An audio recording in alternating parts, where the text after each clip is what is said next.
Welcome, weary traveller, to a tale that spans millennia, the complete chronicle of the Witcher's world, from the primordial conjunction of the spheres to the final destiny of Geralt of Rivia.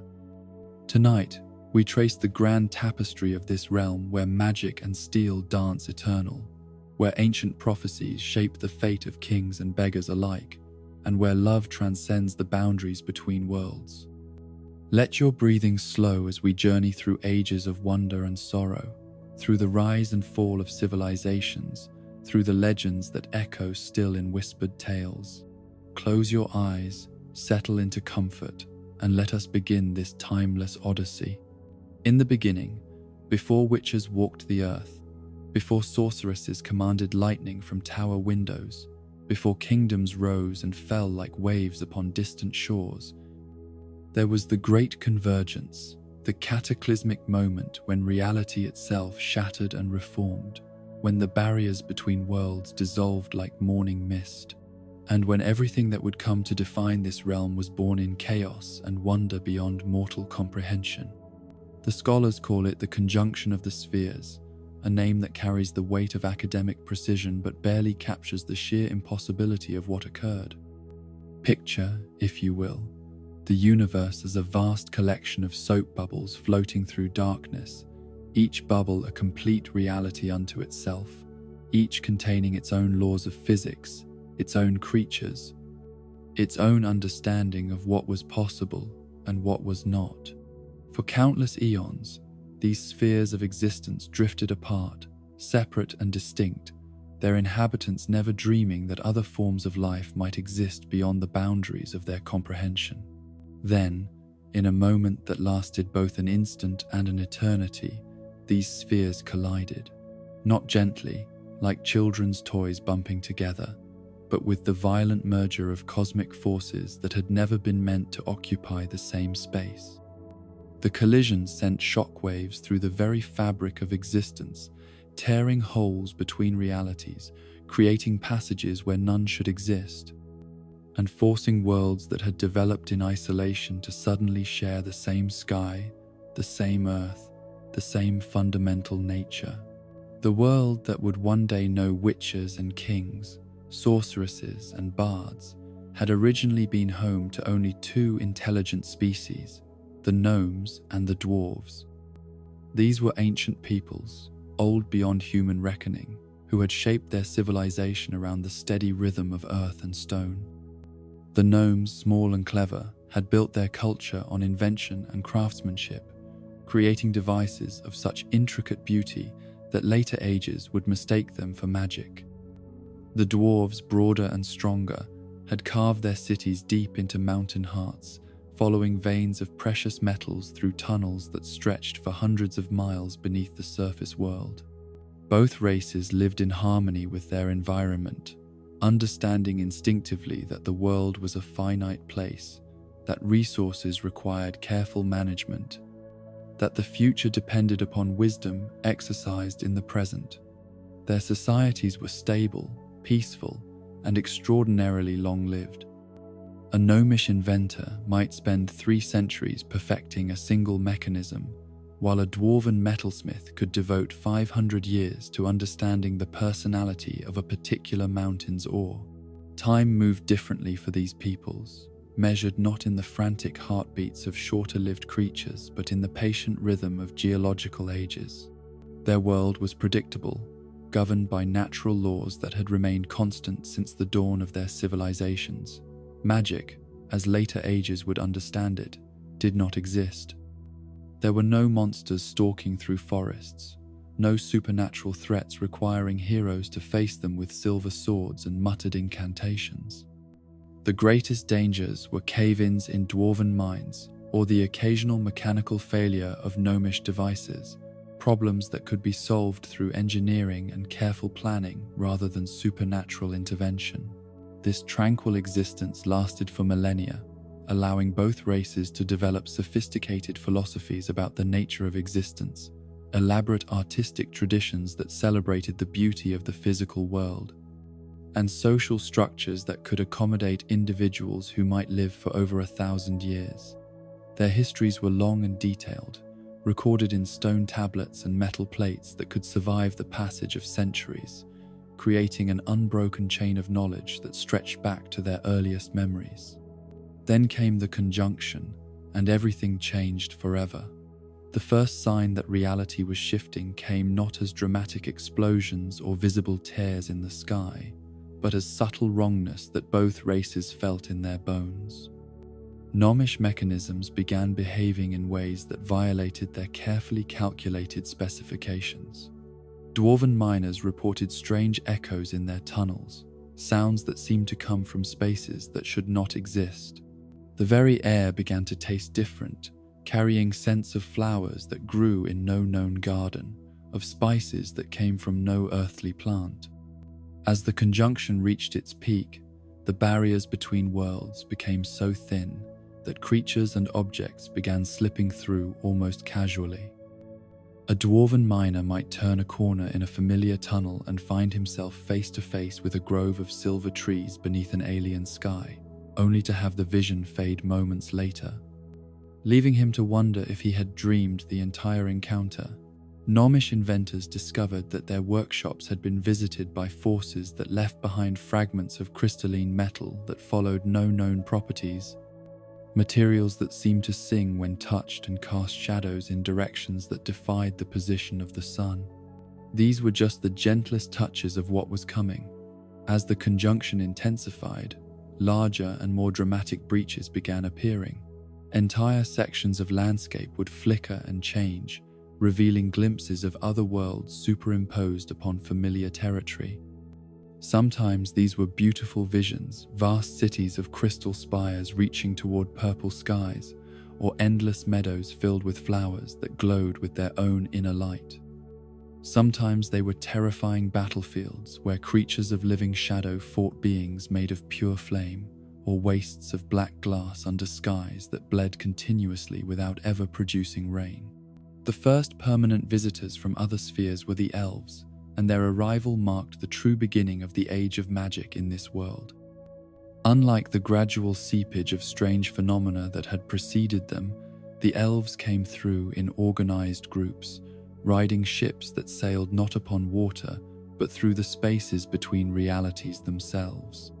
These vessels were works of art as much as transportation, their hulls carved from wood that had never grown in any earthly forest, their sails woven from light itself, their navigation guided by stars that shone in skies that could only be reached by those who understood the deeper mysteries of existence. The elves who emerged from these interdimensional ships were beings of such ethereal beauty that the gnomes and dwarves initially mistook them for gods or spirits rather than fellow mortals. Tall and graceful, with features that seemed carved from moonlight and shadow, they moved through the world with the fluid precision of dancers, every gesture calculated to achieve maximum elegance with minimum effort. Their eyes held depths that spoke of ages beyond counting, of wisdom gained through experiences that stretched across multiple lifetimes, of sorrows and joys so profound that they had become fundamental aspects of their beings. But it was not their physical beauty that truly set the elves apart, it was their mastery of magic. The forces that had been unleashed by the conjunction, the energies that had been slowly seeping into the world and causing such strange phenomena, responded to elven will as naturally as clay responds to a sculptor's hands. They could speak words that made flowers bloom in the depths of winter, gesture in ways that called down rain from cloudless skies, or sing melodies that could heal wounds that should have been mortal. The elves called this ability the art, and they approached it with the reverence that other races reserved for their most sacred religious practices. To them, magic was not simply a tool to be used for practical purposes, but a form of communication with the fundamental forces that shaped reality.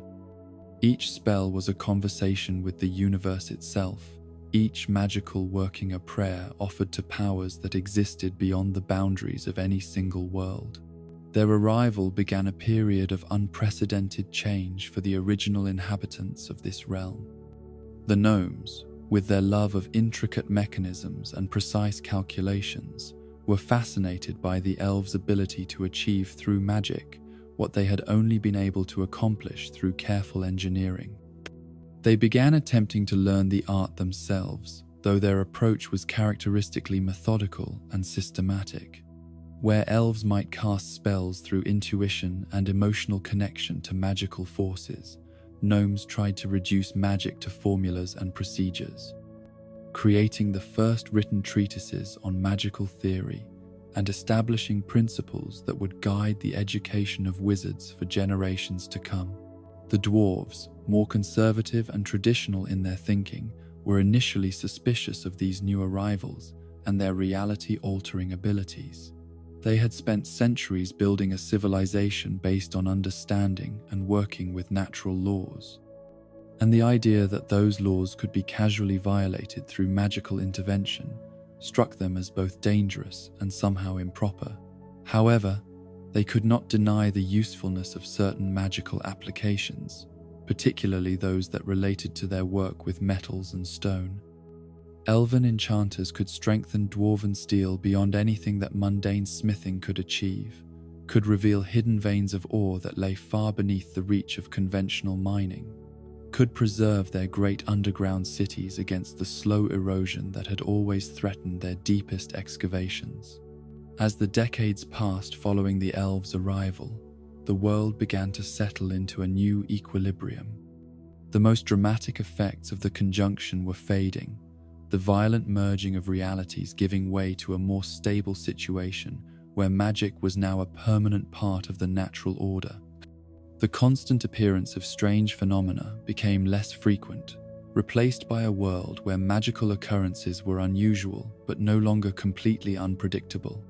It was during this period of adjustment that the first monsters began appearing with regularity, where the initial stages of the conjunction had brought through mostly glimpses and fragments from other worlds.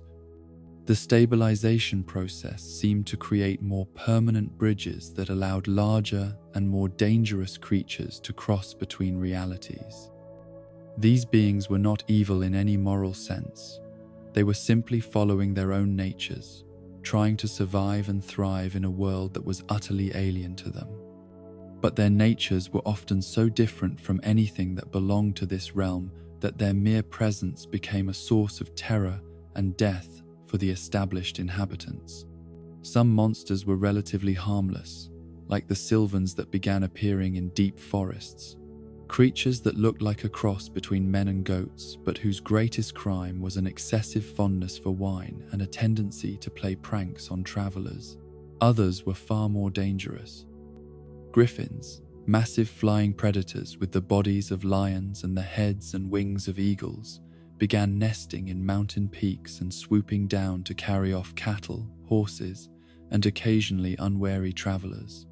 Drowners, pale and fish-like beings that had once lived in the lightless depths of some aquatic world, took up residence in rivers and lakes, dragging swimmers down to watery graves with their webbed claws and needle-sharp teeth. The most terrifying monsters were those that seemed to exist partially outside normal reality, creatures whose very presence warped the world around them. Wraiths, the tormented spirits of beings who had died during the conjunction itself, appeared unpredictably in places where the barriers between worlds had been particularly thin, their anguish and confusion manifesting as deadly manifestations that could drain the life from anyone unfortunate enough to encounter them. Fiends, massive creatures that looked like enormous deer, but whose branching antlers could hypnotize prey into walking directly into their waiting jaws, wandered through forests that had become alien and threatening to those who had once considered them safe havens. The arrival of these monsters marked the end of the peaceful age that had characterized the world before the conjunction. No longer could gnomes work in their workshops without fear of supernatural intrusion.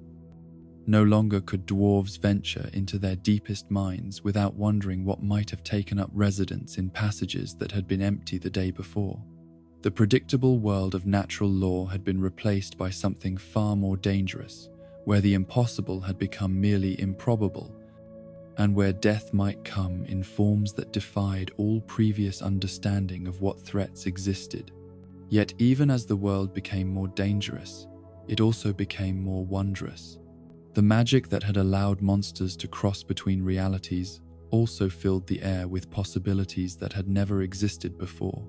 Flowers began blooming in colors that had no names, their petals holding healing properties that could cure diseases that had once been invariably fatal. Rivers began flowing with water that could grant prophetic dreams to those who drank from them at certain phases of the moon. Mountains began producing crystals that could store memories or emotions, allowing experiences to be preserved and shared across generations. The elves, with their instinctive understanding of these magical phenomena, became the teachers and guides for a world that was still learning how to exist with magic as a fundamental force. They established the first schools for the systematic study of the art, not the mechanical approach favored by gnomish theorists, but academies where students learned to feel the flow of magical energy, to understand the emotional and spiritual disciplines necessary to safely channel forces that could remake reality itself. These early magical schools were places of wonder and terror in equal measure. Students might spend decades learning to cast their first successful spell, not because the techniques were difficult, but because the mental and emotional preparation required to safely handle such power took time to develop. Those who attempted to rush their education often paid terrible prices: madness, transformation into something no longer recognizably mortal, or simple death when magical energies they could not control consumed them from within. But for those who approached the art with proper respect and patience, the rewards were extraordinary.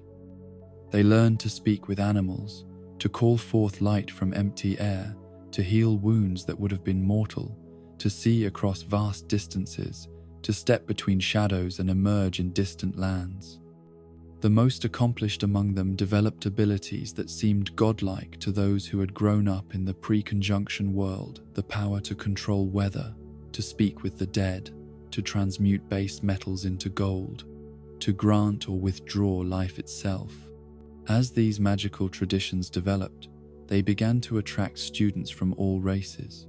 Gnomes brought their systematic approach to magical theory, creating the first comprehensive texts on magical principles and establishing methods for training that could be replicated across different schools. Dwarves contributed their understanding of how magic could enhance and transform physical materials, developing techniques for creating enchanted weapons and armor that would prove crucial in the conflicts to come. Even a few humans, though they had not yet arrived in significant numbers, began demonstrating aptitude for magical learning that sometimes exceeded that of their elven teachers. The world that emerged from this period of adjustment was fundamentally different from what had existed before the conjunction, yet it had achieved a new kind of stability. Magic was now woven into the fabric of daily life. Monsters were recognized as permanent fixtures that required constant vigilance to manage, and the various races had begun developing relationships that, while not always harmonious, had established patterns that seemed sustainable over the long term.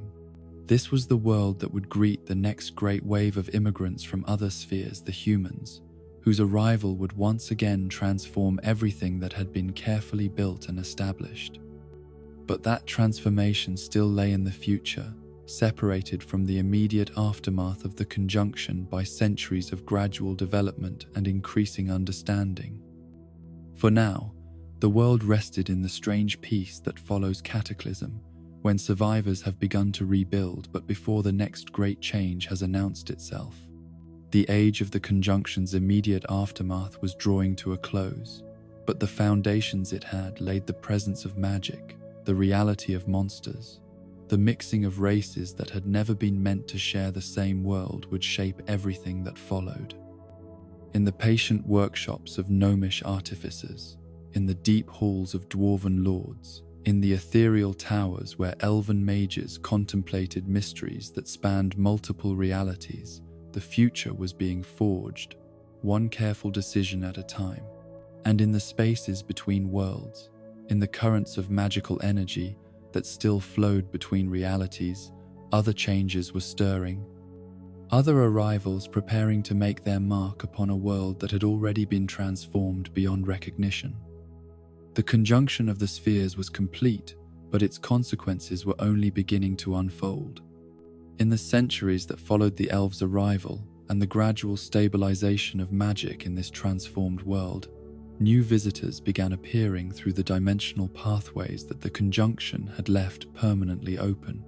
These newest arrivals were different from any who had come before, shorter lived than elves, but longer lived than the brief burning creatures that would follow. Possessed of an insatiable curiosity that drove them to explore and expand, rather than finding contentment in the ancient rhythms that had satisfied their predecessors for millennia.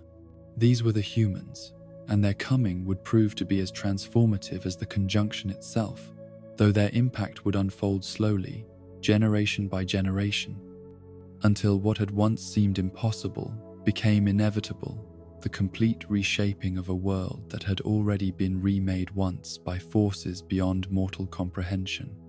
The first human settlements appeared almost tentatively, small groups of survivors who had somehow managed to navigate the treacherous currents between worlds to find refuge in this strange new reality. They arrived not as conquerors, but as refugees, carrying little more than the knowledge in their heads and a desperate hunger for safety in a universe that had already proven capable of destroying everything they had once considered permanent.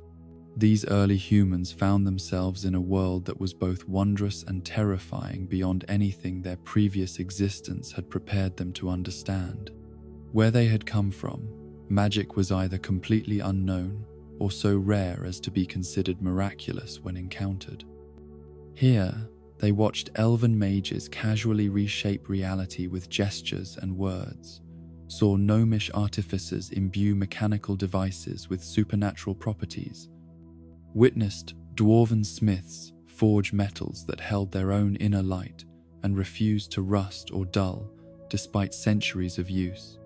Yet even more challenging than adapting to the presence of magic was learning to coexist with the monsters that now roamed freely through forests and mountains that had once been safe. The creatures that had crossed over from other realities during the conjunction followed instincts and behaviors that had evolved in environments utterly different from this one, making their actions unpredictable and often deadly to anyone who encountered them unprepared. The humans' response to these challenges was characteristically direct and practical. Unable to match the elves' intuitive mastery of magic or the gnomes' centuries of accumulated magical knowledge, they focused instead on what they understood best: organization, adaptation, and the kind of stubborn persistence that had allowed their species to survive whatever catastrophe had driven them from their original world in the first place. They began by establishing defensive settlements in locations that offered natural protection from the larger predators' hilltops that were difficult to approach unseen, river islands that could only be reached by boat, mountain valleys with narrow entrances that could be easily watched and defended. These early human communities were crude affairs compared to the elegant elvish cities or the magnificent dwarven halls carved deep into living rock, but they served their purpose of keeping their inhabitants alive long enough to learn the rules of their new reality. The humans who survived those first dangerous decades were those who proved most adaptable to changed circumstances, most willing to abandon old assumptions about how the world worked in favor of practical solutions to immediate problems. They learned to recognize the signs of monster activity, to identify which plants and animals were safe to eat and which had been transformed by magical influences into something potentially deadly, to understand the seasonal patterns that governed when certain supernatural threats were most active. More importantly, they began developing relationships with the established inhabitants of this world, relationships that would prove crucial to their long-term survival and eventual expansion. The elves, initially curious about these short-lived newcomers, found themselves both fascinated and frustrated by human nature. Where elves might spend decades contemplating the philosophical implications of a magical working before attempting it, Humans would try experimental applications of magical principles with an enthusiasm that struck their elvish teachers as both admirable and terrifying. This difference in approach led to some of the first major innovations in magical practice since the elves' arrival. Human students, lacking the patience for the gradual, intuitive development that elven magical education emphasized, began demanding more systematic approaches to learning the art. They wanted rules they could memorize, procedures they could practice, theoretical frameworks that would allow them to understand magical principles intellectually rather than having to develop the deep emotional and spiritual connections that came naturally to elvish minds. The gnomes, with their own systematic approach to understanding magical phenomena, proved to be natural allies and teachers for these human students. Working together, they began developing what would eventually become the structured magical education that would characterize human wizardry for centuries to come. Instead of spending years learning to feel the flow of magical energy through meditation and contemplation, human students could learn to cast basic spells within months by following carefully designed curricula that broke complex magical concepts down into manageable steps. This systematic approach to magic had profound implications beyond simply making magical education more efficient. By reducing magical principles to formulas and procedures, human and gnomish collaborators made magical knowledge something that could be written down, copied, and preserved in ways that the intuitive elven approach could never be. The first magical texts, crude and incomplete by later standards, represented a revolution in how magical knowledge was transmitted from one generation to the next. The dwarves, meanwhile, found human students eager to learn the practical applications of magical enhancement that dwarven craftsmen had developed. Where elvish students might be interested in the aesthetic or spiritual dimensions of enchanting weapons and armor, human apprentices wanted to know exactly how to make a sword that would never dull, how to create armor that would turn aside claws and fangs that could tear through ordinary metal, how to forge tools that would remain effective even when used against supernatural foes. This practical focus led to rapid developments in what would later be called applied magic, the use of supernatural forces to enhance everyday objects and activities rather than for grand displays of power or abstract theoretical exploration. Human blacksmiths began producing weapons and tools that, while not as elegant as the masterworks created in dwarven forges, could be manufactured more quickly and in greater quantities, making magically enhanced equipment available to ordinary soldiers and workers rather than reserving it for heroes and nobles. As human settlements grew more secure and their inhabitants more skilled at surviving in their transformed world, they began expanding beyond their original defensive positions. The drive to explore and claim new territory was as fundamental to human nature as the elves' affinity for magic or the dwarves' connection to stone and metal, and no amount of supernatural danger could completely suppress the urge to see what lay beyond the next hill or forest. These expanding human communities brought them into increasingly frequent contact with the other inhabitants of this world, not all of whom welcomed the newcomers or approved of their rapid proliferation. The elves, in particular, began to view human expansion with growing concern as they watched forests that had been carefully tended for centuries being cleared for farmland, rivers being dammed for mills and irrigation, mountains being stripped of resources to feed the voracious appetites of human industry. The conflicts that arose from these expanding contacts were initially small-scale affairs disputes over territory, arguments about resource use, occasional violence when misunderstandings escalated beyond the possibility of peaceful resolution. But these minor incidents were symptoms of deeper incompatibilities between different approaches to existence that would eventually prove impossible to resolve through negotiation or compromise. The elves lived according to rhythms measured in centuries, making decisions based on consequences that might not manifest for generations. Viewing the world as a delicate web of relationships that required careful balance to maintain, The humans lived according to rhythms measured in decades, making decisions based on immediate needs and opportunities, viewing the world as a collection of resources to be utilized for the benefit of those clever and energetic enough to claim them. These different temporal perspectives made it almost impossible for the two races to find common ground on questions of land use and resource management. What seemed like reasonable caution to elvish minds struck humans as timid paralysis, while what seemed like prudent development to human minds struck elves as reckless destruction of irreplaceable natural heritage. The gnomes and dwarves, with their own long lifespans and conservative approaches to change, generally sided with the elves in these disputes, though their motivations were somewhat different.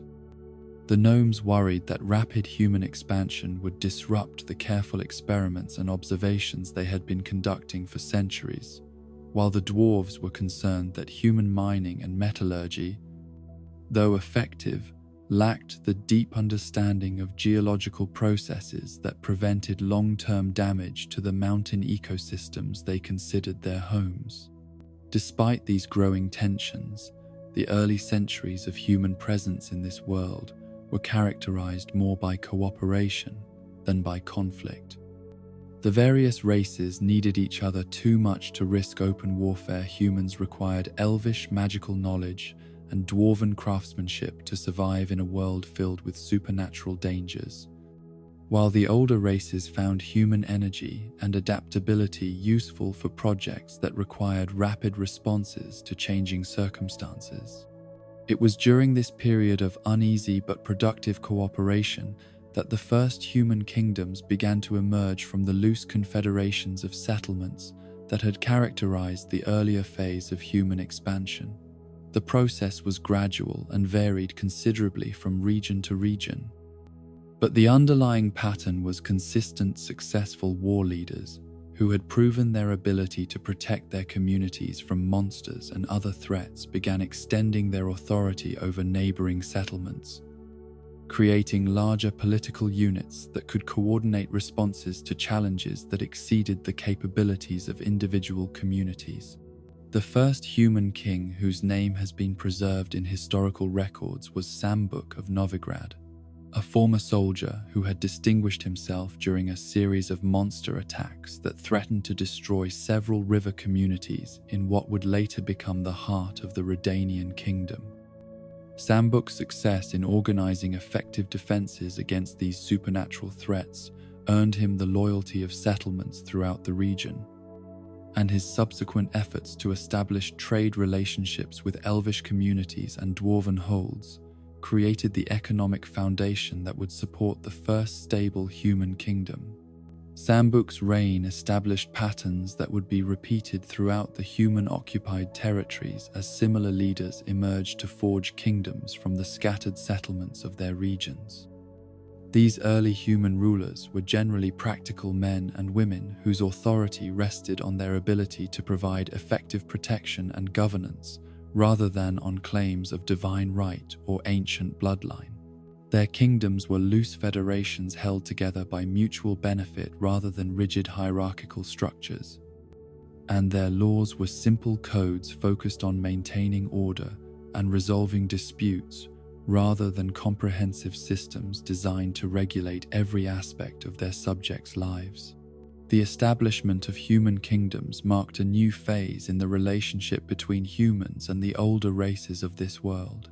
Where individual human communities had been supplicants seeking knowledge and assistance from their more established neighbors, human kingdoms could negotiate as equals, offering trade goods and military assistance in exchange for magical knowledge and crafted items.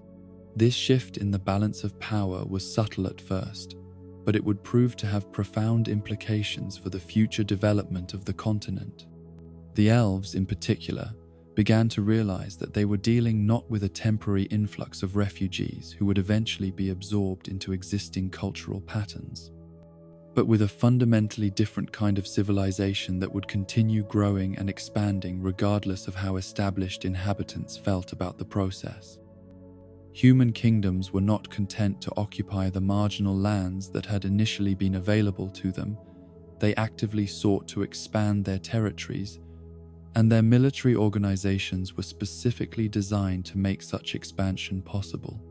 The first major conflicts between human kingdoms and elvish communities occurred not over territory directly, but over the treatment of the mixed populations that had begun appearing in border regions where humans and elves lived in close proximity. The children of unions between humans and elves, half-elves, as they came to be called, occupied an ambiguous position in both societies, fully accepted by neither but possessing characteristics that made them valuable to both. Half-elves inherited something of their elvish parents' longevity and magical sensitivity, but also possessed the human drive for rapid adaptation and expansion. They often served as interpreters and negotiators between the two communities, but their divided loyalties made them objects of suspicion to both sides. When conflicts arose, half-elves frequently found themselves forced to choose between their human and elvish heritage, decisions that tore apart families and communities while providing both sides with additional grievances against their neighbors. These early conflicts over mixed populations and competing claims to territory were relatively small-scale affairs, more like the feuds between neighboring villages than true wars between different species. But they established patterns of mutual suspicion and resentment that would continue growing as human expansion brought the two civilizations into increasingly frequent contact over increasingly important resources. The resolution of these early disputes often depended on the intervention of third parties, dwarven mediators whose long lifespans and conservative temperaments made them trusted arbiters, or gnomish scholars whose detailed knowledge of magical phenomena allowed them to provide objective assessments of competing claims about supernatural territories. But such interventions were temporary solutions to problems that grew larger and more complex with each passing generation. As human kingdoms continued expanding and consolidating their power, they began developing institutions and practices that were specifically designed to govern large populations and extensive territories.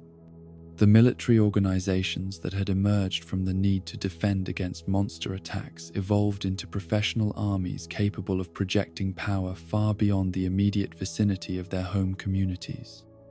The trade networks that had developed to exchange human-manufactured goods for elvish magical items and dwarven craftsmanship expanded into complex commercial systems that connected distant regions and created economic incentives for further expansion.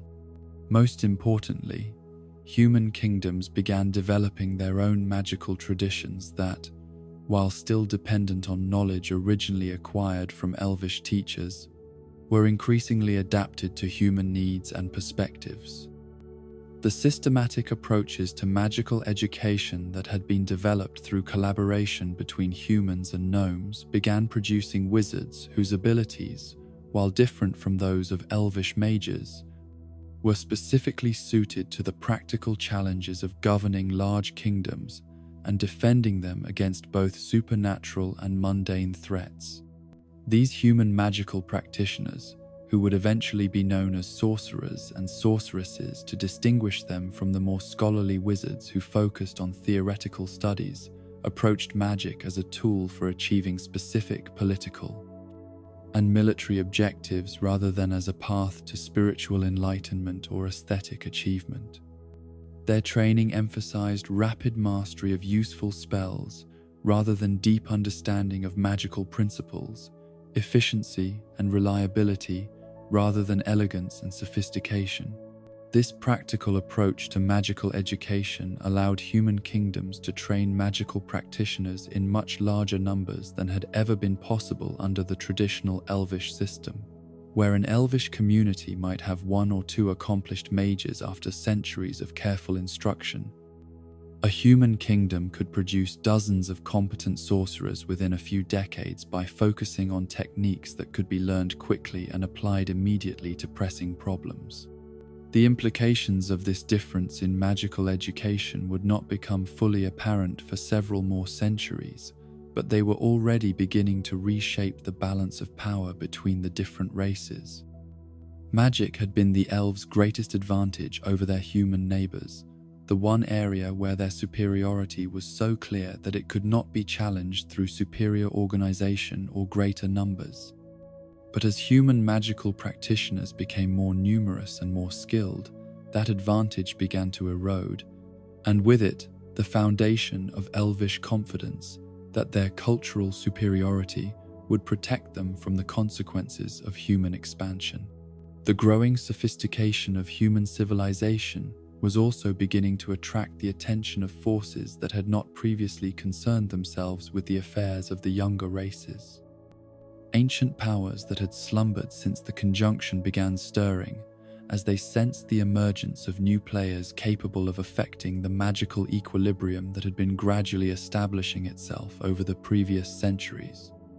Dragons, the most intelligent and powerful of the creatures that had crossed over from other realities, began taking direct interest in human affairs as they realized that these rapidly multiplying mortals might eventually pose a threat to the carefully maintained territories and treasure hoards that had been secure for so long.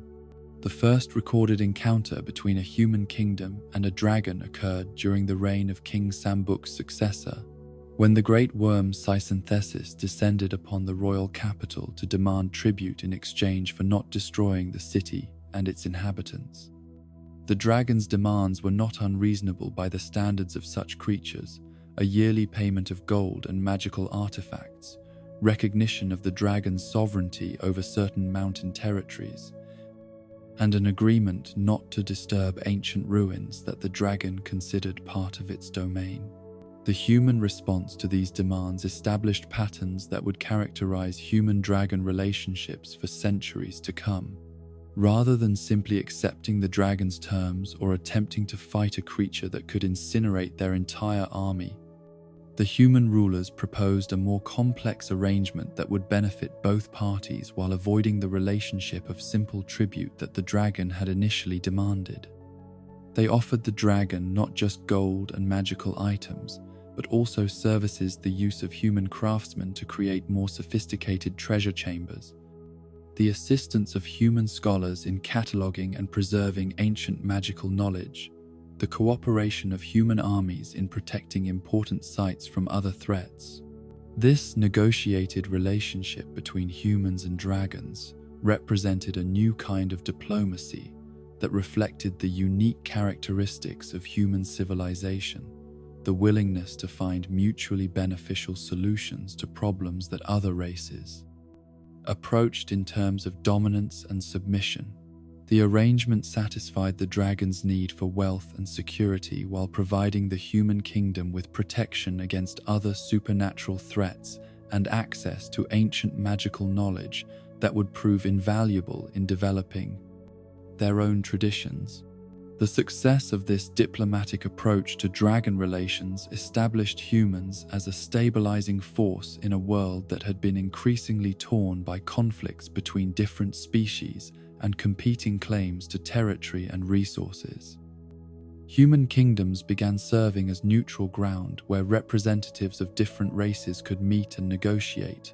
Human merchants began facilitating trade between communities that would not otherwise have had peaceful contact.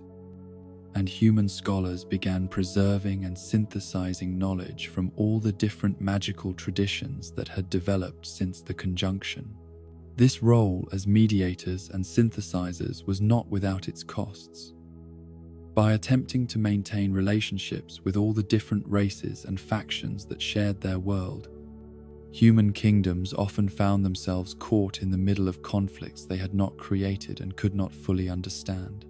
The ancient rivalries between different elvish communities, the territorial disputes between dwarven holds and gnomish workshops, the competing claims of various dragon families to sovereignty over magical sites, all of these became human problems as the kingdoms expanded their diplomatic and commercial networks. But the benefits of this inclusive approach to international relations far outweighed the complications it created.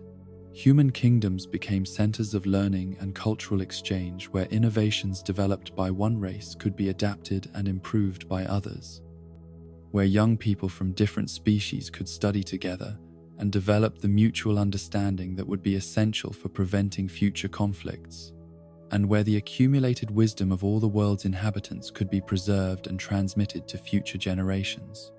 The libraries that were established in the great human cities during this period represented collaborative efforts that would have been impossible under any other circumstances.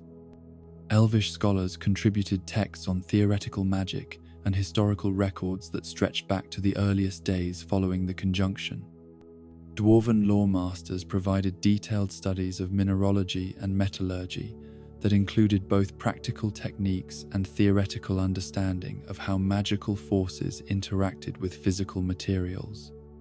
Gnomish inventors shared their systematic approaches to experimental research and their careful documentation of cause and effect relationships in magical phenomena. Human scribes and translators worked to make all of this accumulated knowledge accessible to scholars regardless of their racial background, creating common vocabularies and standardized notation systems that allowed ideas to be communicated clearly across cultural and linguistic barriers. The result was an explosion of intellectual development that accelerated the pace of magical innovation and practical problem-solving throughout the known world. This period of rapid cultural and technological development was not without its tensions and conflicts, but these were generally resolved through negotiation and compromise rather than violence.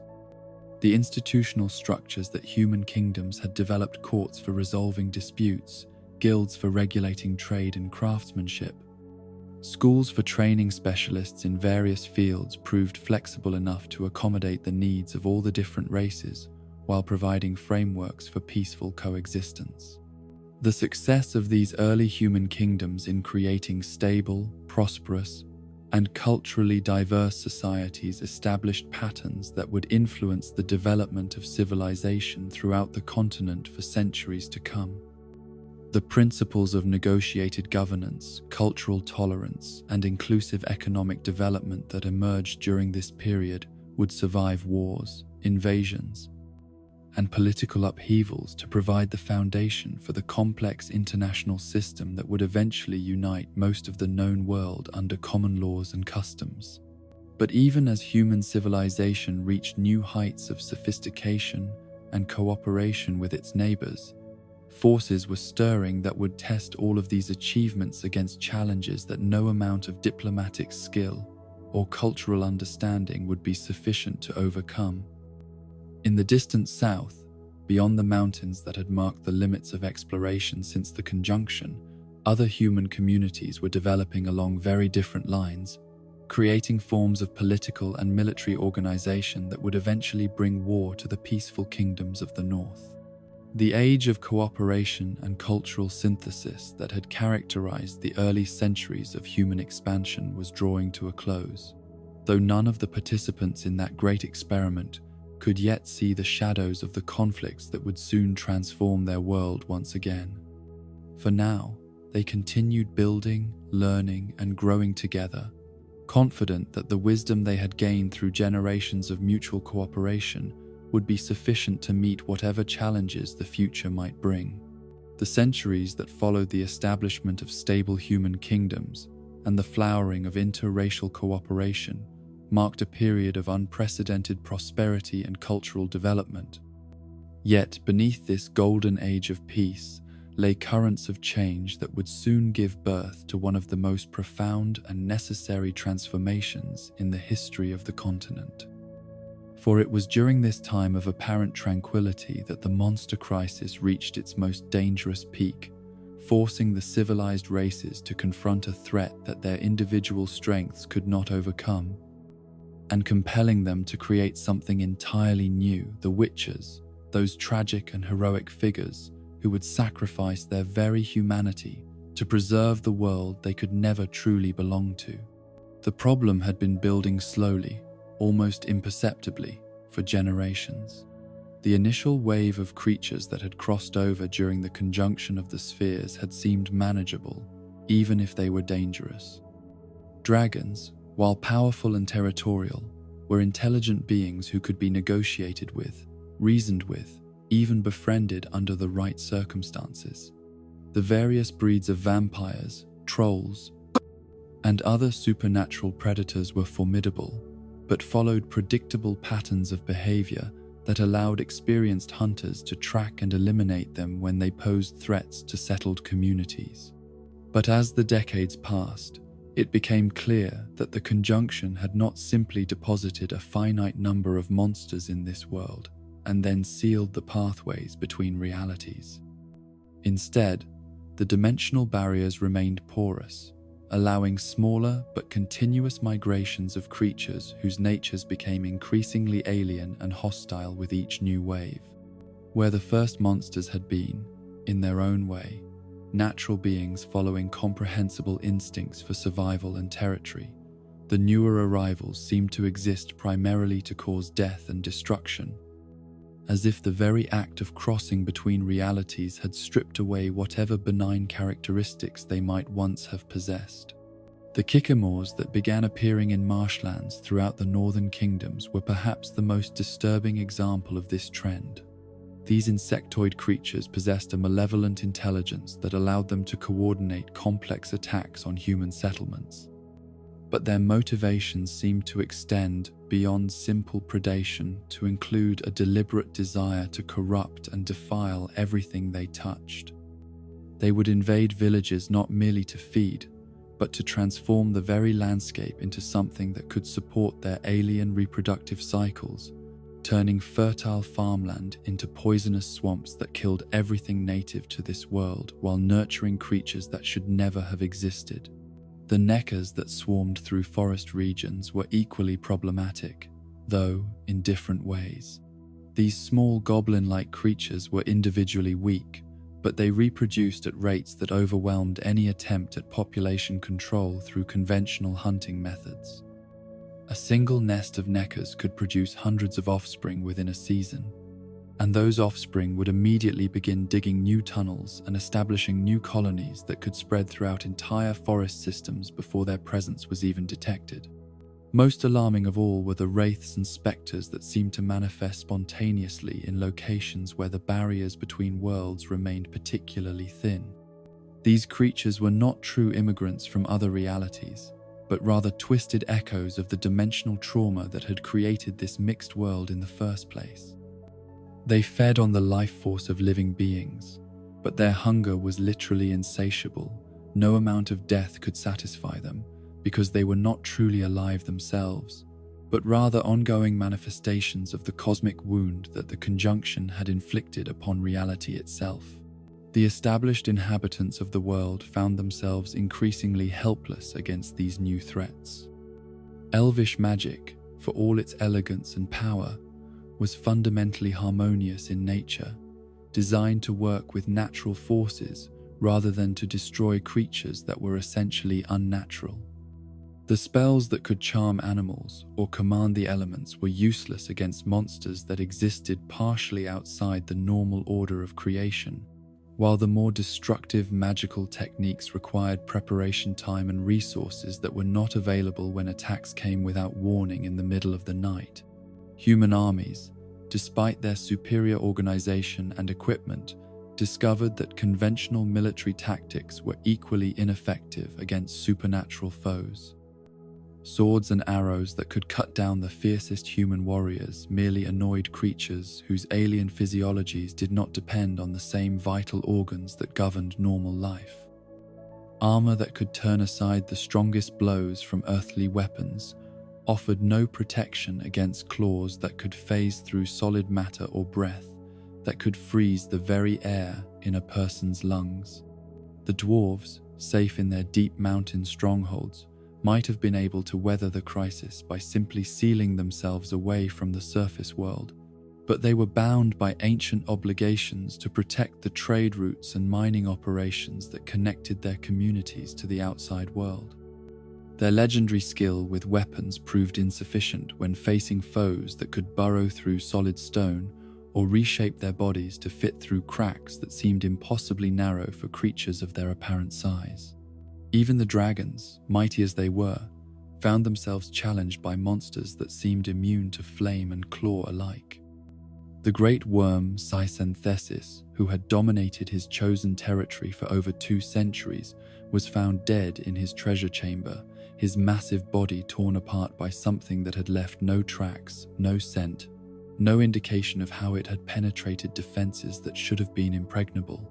The crisis reached its breaking point during what historians would later call the Year of Screaming Shadows, when wraith infestations struck simultaneously across dozens of communities throughout the northern kingdoms. The attacks followed no pattern that mortal minds could discern, appearing in places that had no particular strategic value and targeting victims who shared no common characteristics beyond their mortality. Entire towns would be found empty except for withered corpses, their populations drained of life by creatures that left no physical traces of their presence. The response to this catastrophe required cooperation between the various races on a scale that had never been attempted before.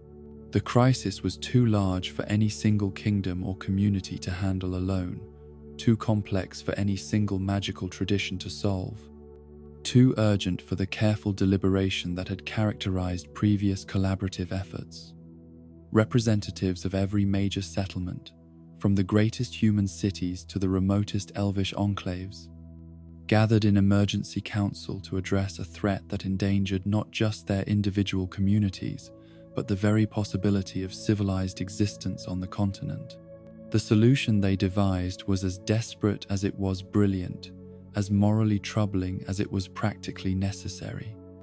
The assembled mages and scholars had determined that fighting monsters with conventional weapons and ordinary magic was futile, because such approaches tried to treat supernatural creatures as if they were simply unusual varieties of natural predators.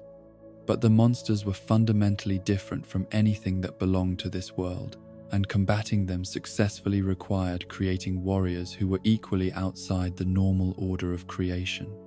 The process they developed combined the systematic magical education that had been pioneered by human and gnomish collaborators with the practical enchantment techniques that dwarven crafters had perfected and the deep theoretical understanding of dimensional forces that elvish mages had preserved since the conjunction itself.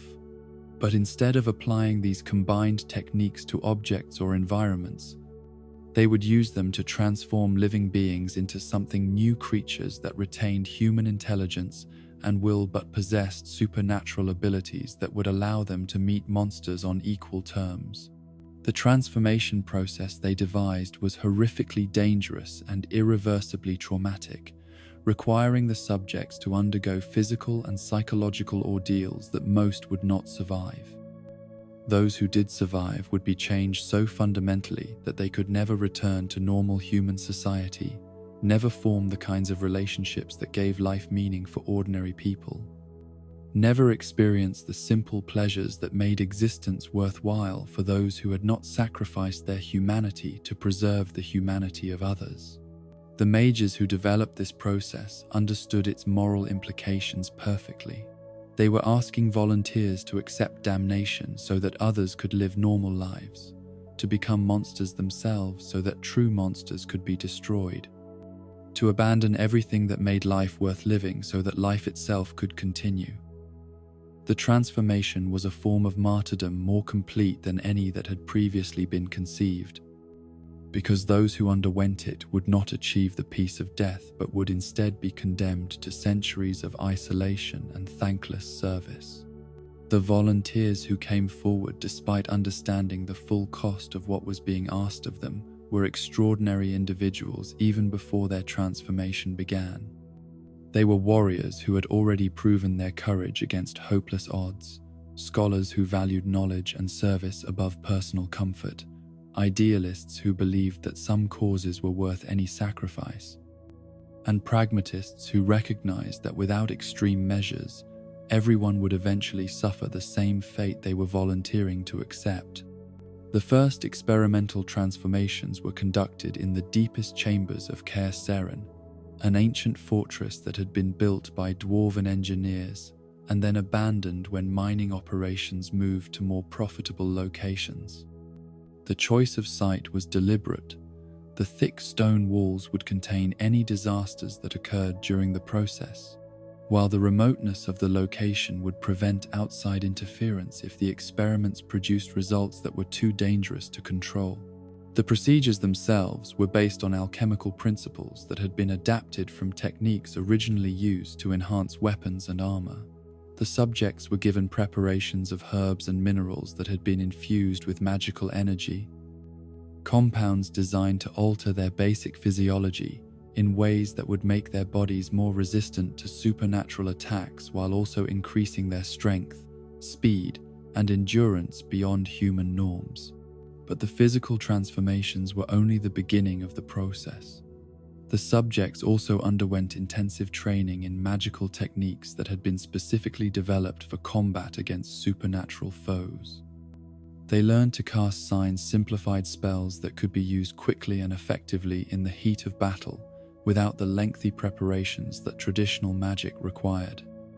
They studied the behavioral patterns and vulnerabilities of various monster species, learning to identify threats and exploit weaknesses that were invisible to ordinary warriors.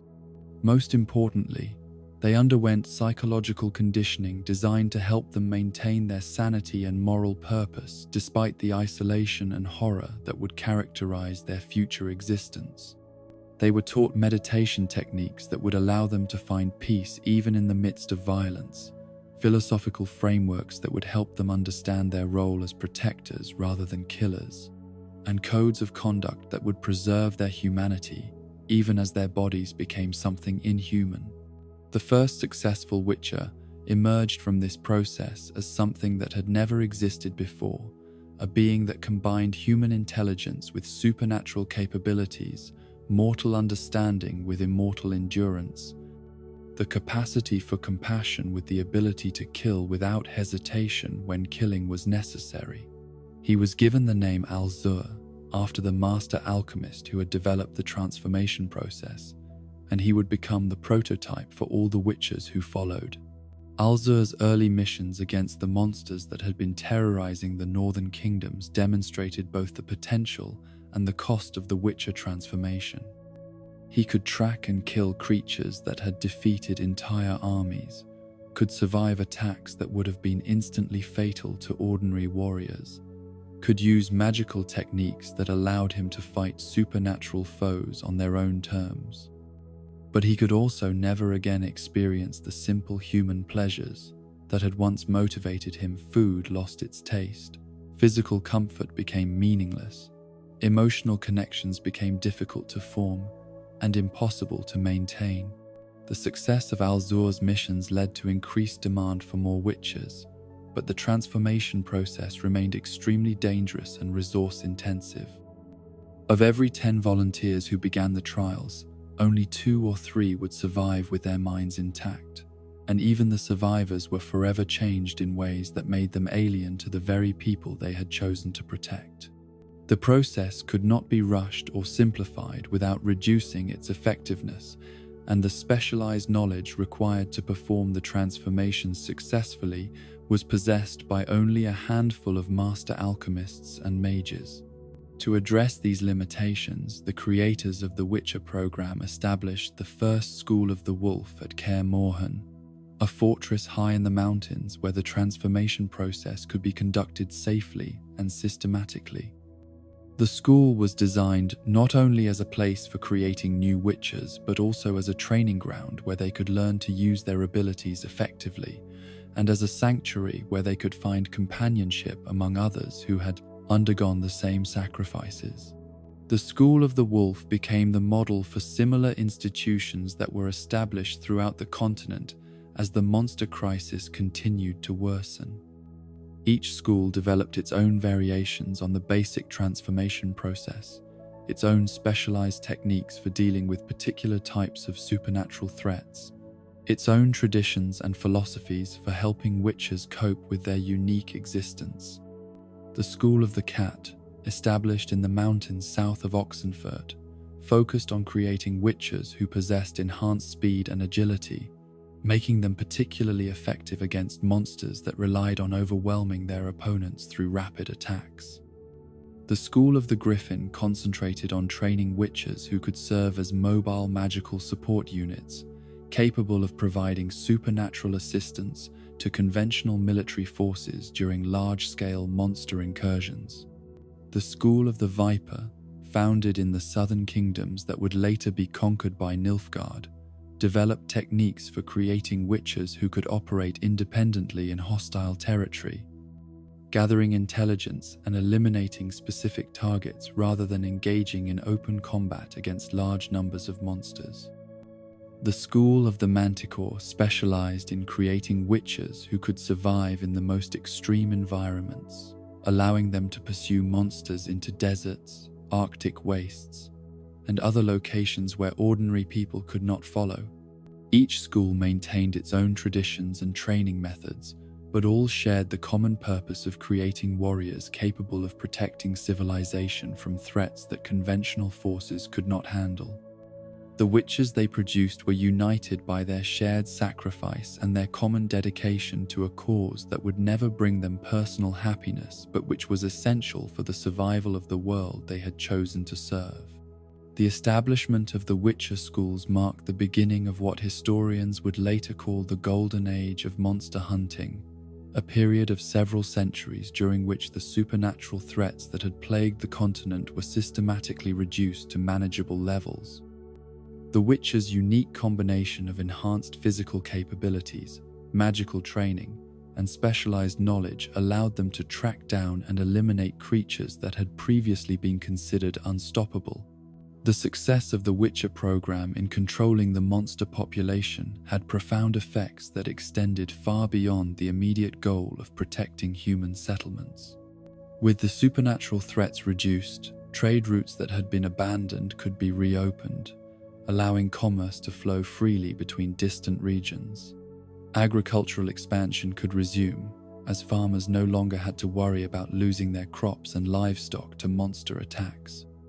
Cities could grow larger and more prosperous without the constant fear that had characterized the previous century. But perhaps most importantly, the existence of the Witchers allowed the various races and kingdoms of the continent to focus their attention on other challenges and opportunities. The creative energies that had been devoted to survival could now be directed toward cultural development, technological innovation, and the expansion of knowledge. The peace that the Witchers had purchased with their sacrifice enabled a flowering of civilization that would not have been possible while the monster crisis remained unresolved. The Witchers themselves, however, found little satisfaction in the success of their mission. As the monster population declined, they discovered that their services were needed less frequently, that the very effectiveness of their work was making their existence seem less necessary to the people they protected. The mutations that had made them perfect monster hunters also made them unsuited for any other role in society, leaving them with few options besides continuing to patrol territories where fewer and fewer threats remained. This period of declining demand for their services was complicated by the emergence of new social and political tensions that the Witchers were not equipped to address. The peace that had been established through their efforts had allowed human kingdoms to consolidate their power and expand their territories, bringing them into increasing conflict with elvish communities and other non-human populations who viewed human expansion as a threat to their own survival. The Witchers, bound by ancient oaths of neutrality that prevented them from taking sides in political conflicts, found themselves caught between different factions that expected their support but offered little understanding of the constraints that governed their actions. Their enhanced senses and combat abilities made them valuable allies for any faction, but their dedication to protecting all civilized beings regardless of race or nationality made it impossible for them to serve partisan interests. The gradual decline of the monster threat also led to changes in how new witches were created and trained. The extreme danger and urgency that had originally justified the Witcher transformation process no longer seemed as compelling when the threats it was designed to address were becoming rare. Some schools began accepting fewer candidates for transformation, while others modified their training programs to prepare witches for a world where their traditional role was becoming less relevant. These changes in the Witcher schools reflected broader shifts in how society viewed these transformed warriors.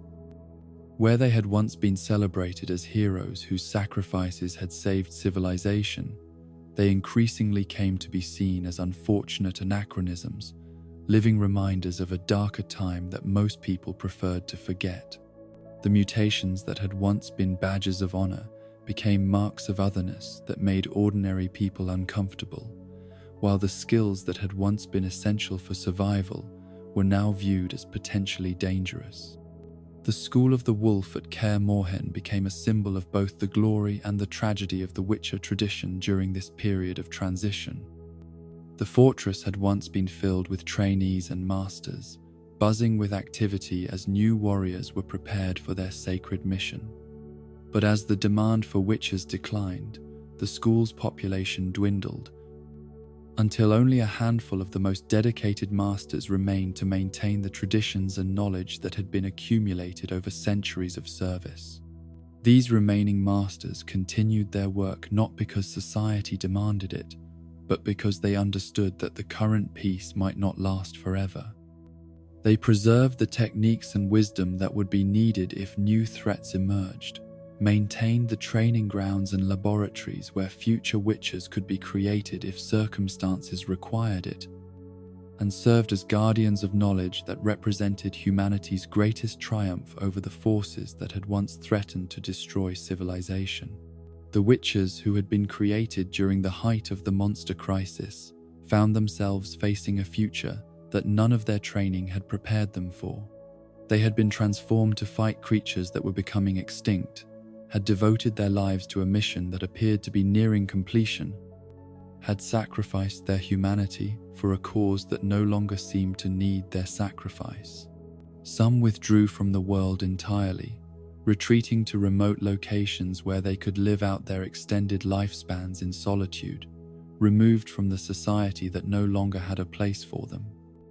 Others attempted to find new purposes that would give meaning to their continued existence, becoming scholars or craftsmen or advisors to rulers who valued their unique perspectives and abilities. But most continued to follow the path, the traditional Witcher practice of traveling from place to place, taking whatever contracts were available, and serving whoever needed their help.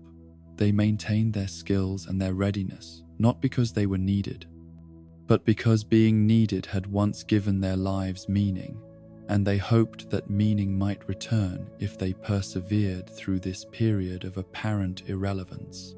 The witches who chose to continue following the path during this twilight period of their tradition were sustained by a faith that went beyond immediate circumstances.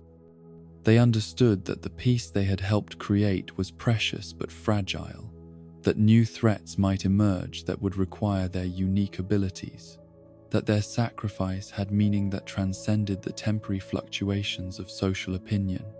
Their persistence would prove to be prophetic, for even as the monster crisis appeared to be ending, other dangers were stirring that would soon test the continent's hard-won stability. The political tensions that had been suppressed during the height of the supernatural threat were beginning to manifest as open conflicts between human kingdoms and non-human communities, while in the distant south, new powers were rising that would eventually challenge the entire existing order. The Age of Heroes was ending, but the witches who had defined that age would continue their vigil, ready to serve when service was needed, prepared to sacrifice when sacrifice was required, maintaining their watch over a world that might not appreciate their protection, but which would certainly need it again before the story of their long guardianship was complete. The golden age that had flourished under the protection of the witches lasted for nearly 3 centuries, a period of unprecedented prosperity and cultural achievement that would be remembered long after its foundations had crumbled into dust. During these blessed years, the monster threat had been reduced to manageable proportions, trade flowed freely between distant kingdoms, and the various races of the continent lived together in relative harmony. their ancient differences temporarily set aside in favor of mutual cooperation and shared prosperity. Yet even as the witches walked their lonely paths through peaceful forests and quiet villages, even as their very success in taming the supernatural dangers of the world made their presence seem less essential with each passing decade, the seeds of their eventual downfall were already taking root in the hearts and minds of those they had sworn to protect. For the witches had solved the problem they were created to address so thoroughly that people began to forget why such solutions had ever been necessary, and in forgetting, they began to see their protectors not as heroes but as uncomfortable reminders of a darkness they preferred to believe had never truly existed.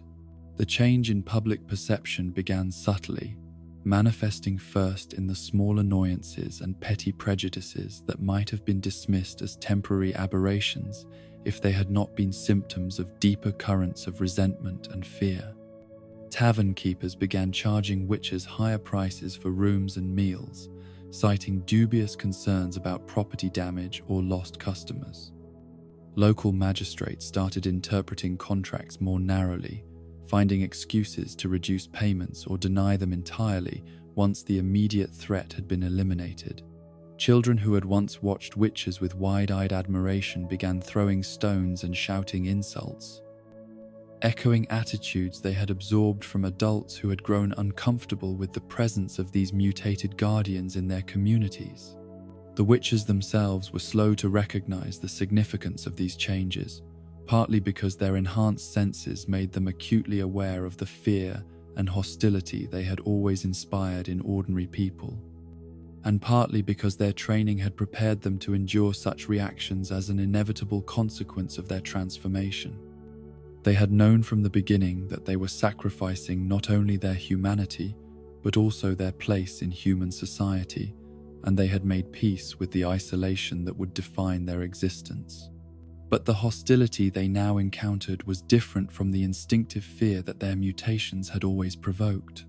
Where people had once been afraid of witches because they were obviously dangerous, they now hated them because they were obviously different. The very qualities that made witches effective monster hunters, their enhanced strength and speed, their resistance to poison and disease, their ability to see in darkness and detect lies, had become sources of resentment among people who viewed these advantages as fundamentally unfair. The philosophical justifications for this resentment were provided by a new generation of scholars and priests who had grown up during the peaceful years and had never experienced the terror of true monster infestations. These intellectuals argued that the Witcher transformation was a violation of natural law, that the mutations that created these warriors were fundamentally evil regardless of the purposes they served. They claimed that witches were abominations whose very existence corrupted the moral order of the world, that their supernatural abilities came from the same dark forces that animated the monsters they fought.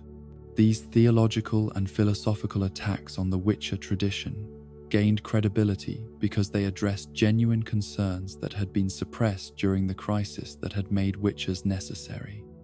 The transformation process did indeed involve techniques and principles that violated conventional understanding of what was morally acceptable. The mutations were irreversible and often resulted in the death or madness of those who underwent them. The training methods used to prepare witches for their role included psychological conditioning that deliberately suppressed normal human emotions and social instincts.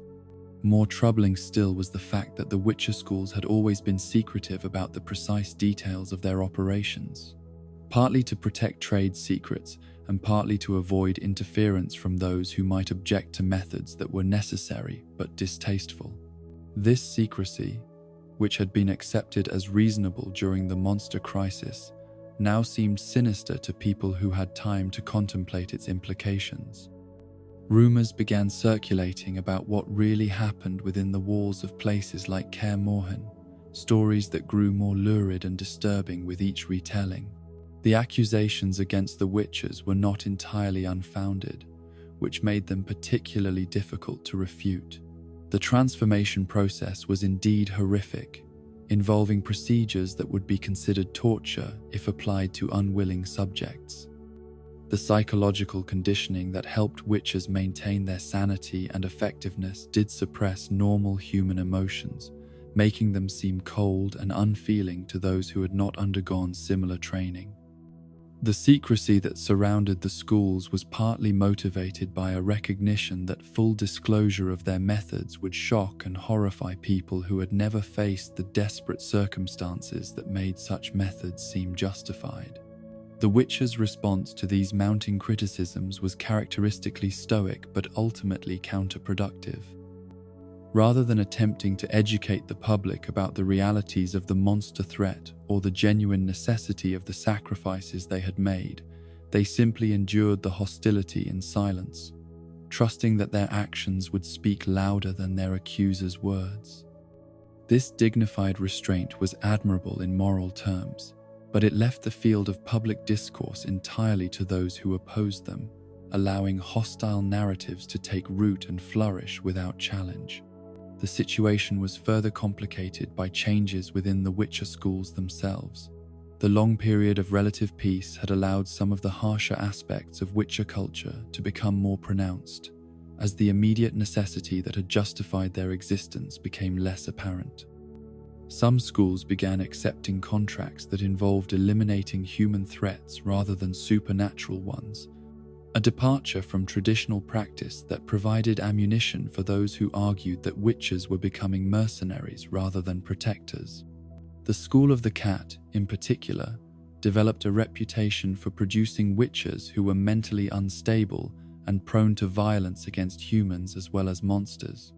Whether this was due to flaws in their mutation process or the particular pressures they faced in their assigned territories, the Cat School witches became symbols of everything that critics found threatening about the Witcher tradition. Their erratic behavior and occasional attacks on innocent people provided concrete examples of the dangers that opponents claimed all witches represented.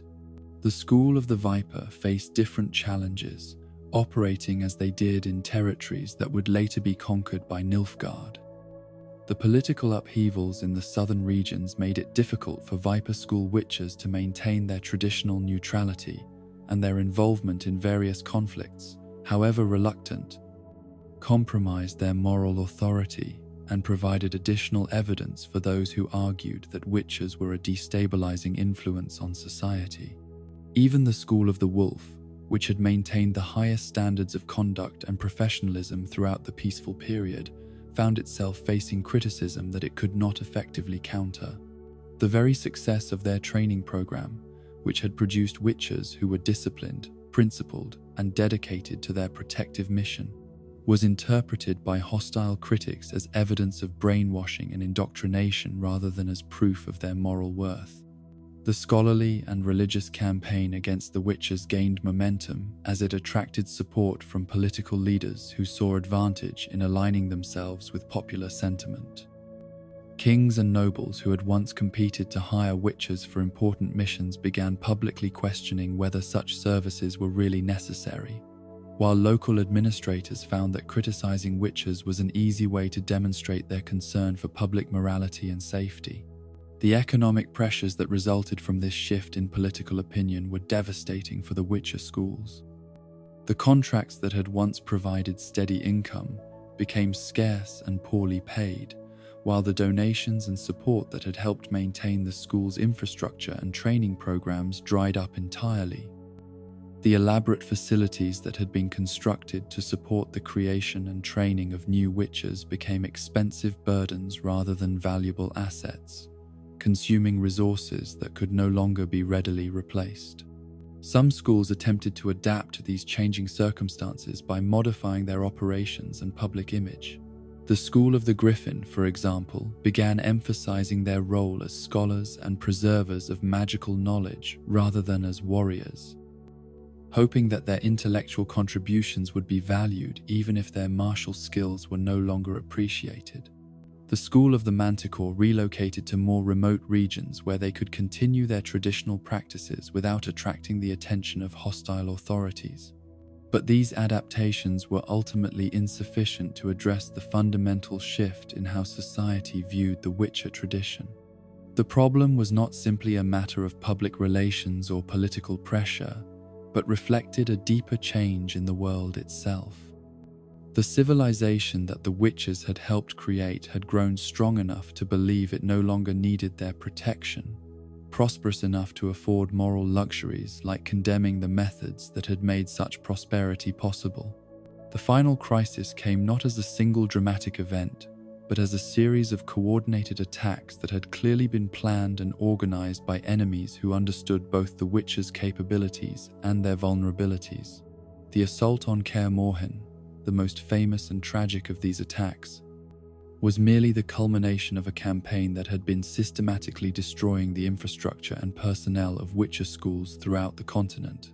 The attackers were not mindless mobs driven by superstitious fear, but disciplined forces that included both military units and magical practitioners who had studied witcher techniques specifically to develop effective countermeasures. They struck during the winter months when the school's populations were at their highest, when the witchers had returned from their travels to rest and train for the coming year.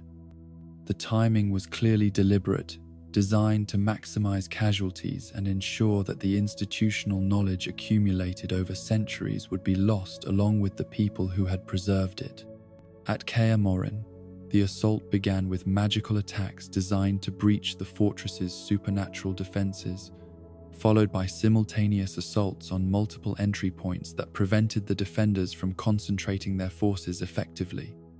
The attackers demonstrated detailed knowledge of the keep's layout and the daily routines of its inhabitants, suggesting that the operation had been planned with inside information or extensive reconnaissance.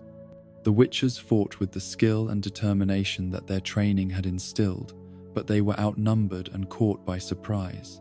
Their enhanced abilities allowed them to inflict heavy casualties on their attackers, but they could not overcome the simple arithmetic of facing enemies who were willing to accept massive losses in order to achieve their objectives. The battle raged for 3 days and nights, filling the ancient halls with smoke and blood, until the surviving defenders were forced to abandon positions they had held for centuries. The young witchers who were still undergoing their mutations were systematically hunted down and killed, their bodies mutilated in ways that suggested the attackers were motivated by hatred as much as by strategic considerations. The libraries and laboratories where the secrets of witcher creation had been preserved were deliberately burned, ensuring that the knowledge they contained would die with the masters who had accumulated it over generations of careful study. The survivors who managed to escape the destruction found themselves scattered and isolated, cut off from the support networks that had sustained their tradition for centuries. Without the resources and infrastructure of the schools, they could not train new recruits or maintain the equipment and supplies necessary for effective monster hunting. The attacking forces had achieved their objective completely. They had not simply killed witchers, but had destroyed the very possibility of creating new ones. Similar attacks struck the other witcher schools with equally devastating results. The School of the Cat was completely wiped out, its mountain stronghold left empty except for corpses and ruins. The School of the Griffin survived only because most of its members were away on scholarly expeditions when the attack came, but their keep was so thoroughly destroyed that they could never return to it. The School of the Viper disappeared entirely during the political upheavals in the south, though whether they were killed by enemies or simply scattered by circumstances was never determined. The few witchers who survived these systematic attacks found themselves living in a world that had changed beyond recognition. The schools that had provided them with purpose and community were gone, along with most of the friends and colleagues who had shared their unique existence. The knowledge that had made their transformation possible was lost, ensuring that they would be the last of their kind. The society they had served and protected now viewed them as dangerous anachronisms whose continued existence was an embarrassment and a threat. These surviving witches faced a choice that would define the remainder of their long lives. They could abandon their calling entirely, attempting to fade into obscurity and live out their extended lifespans in quiet solitude. They could seek revenge against those who had destroyed their world, using their abilities for destruction rather than protection. Or they could continue following the path despite the absence of institutional support, maintaining their traditions and principles even in the face of universal hostility and indifference. Most chose to continue their calling, not because they expected reward or recognition, but because the alternative was to admit that their sacrifices had been meaningless, that the ideals they had devoted their lives to serving were worthless.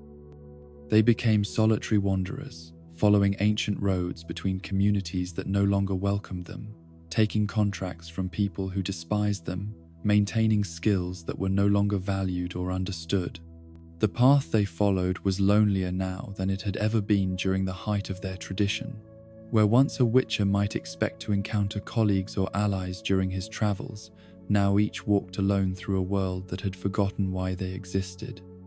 The signs and symbols that had once marked safe houses and friendly contacts became meaningless, replaced by warnings and threats that made their isolation complete. Yet even in this darkest period of their history, the surviving witchers maintained the discipline and principles that their training had instilled. They honored their contracts faithfully even when payment was withheld, protected communities that reviled them, and preserved the knowledge and techniques that might someday be needed again, even though there was no longer anyone to pass such knowledge to. The monsters they had once fought so effectively began returning as the witcher population dwindled below the levels necessary to maintain effective control. The careful balance that had been established during the Golden Age began to shift as supernatural threats multiplied unchecked. But the people who had insisted that witchers were no longer necessary were slow to recognize the consequences of their choice. When griffin attacks resumed in mountain regions, when drowner populations exploded in river systems, when necker infestations began threatening entire forest ecosystems, the response was not to seek out the remaining witchers for help, but to blame them for somehow causing these problems. The same critics who had argued that witchers were unnecessary now claimed that they had deliberately allowed monster populations to recover in order to create demand for their services. The few witchers who were still active found themselves in the paradoxical position of being simultaneously blamed for the return of monster threats and denied the resources necessary to address those threats effectively. They were expected to solve problems that required institutional support and coordinated effort, using only their individual abilities and whatever meager equipment they could afford to maintain. Some rose to this impossible challenge, becoming legendary figures whose solitary achievements exceeded anything that had been accomplished during the height of the Witcher tradition. These heroes demonstrated that individual courage and skill could overcome obstacles that seemed insurmountable, that the principles their schools had taught were still relevant even when the schools themselves had been destroyed.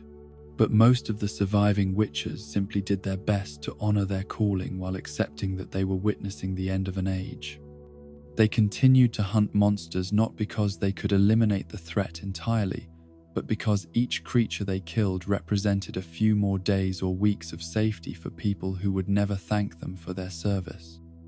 They preserved their traditions not because they expected to pass them on, but because maintaining those traditions was itself a form of resistance against the forces that had tried to erase their entire way of life. The decline and persecution of the Witchers marked the end of the Age of Heroes and the beginning of a darker period in the continent's history. The civilization that had flourished under their protection would soon face challenges that would test whether it could maintain its prosperity and stability without the guardians it had chosen to destroy. The answers to those tests would not be long in coming, for the same forces that had orchestrated the destruction of the Witcher schools were already preparing to exploit the vulnerability that their elimination had created. But that is a story for another telling.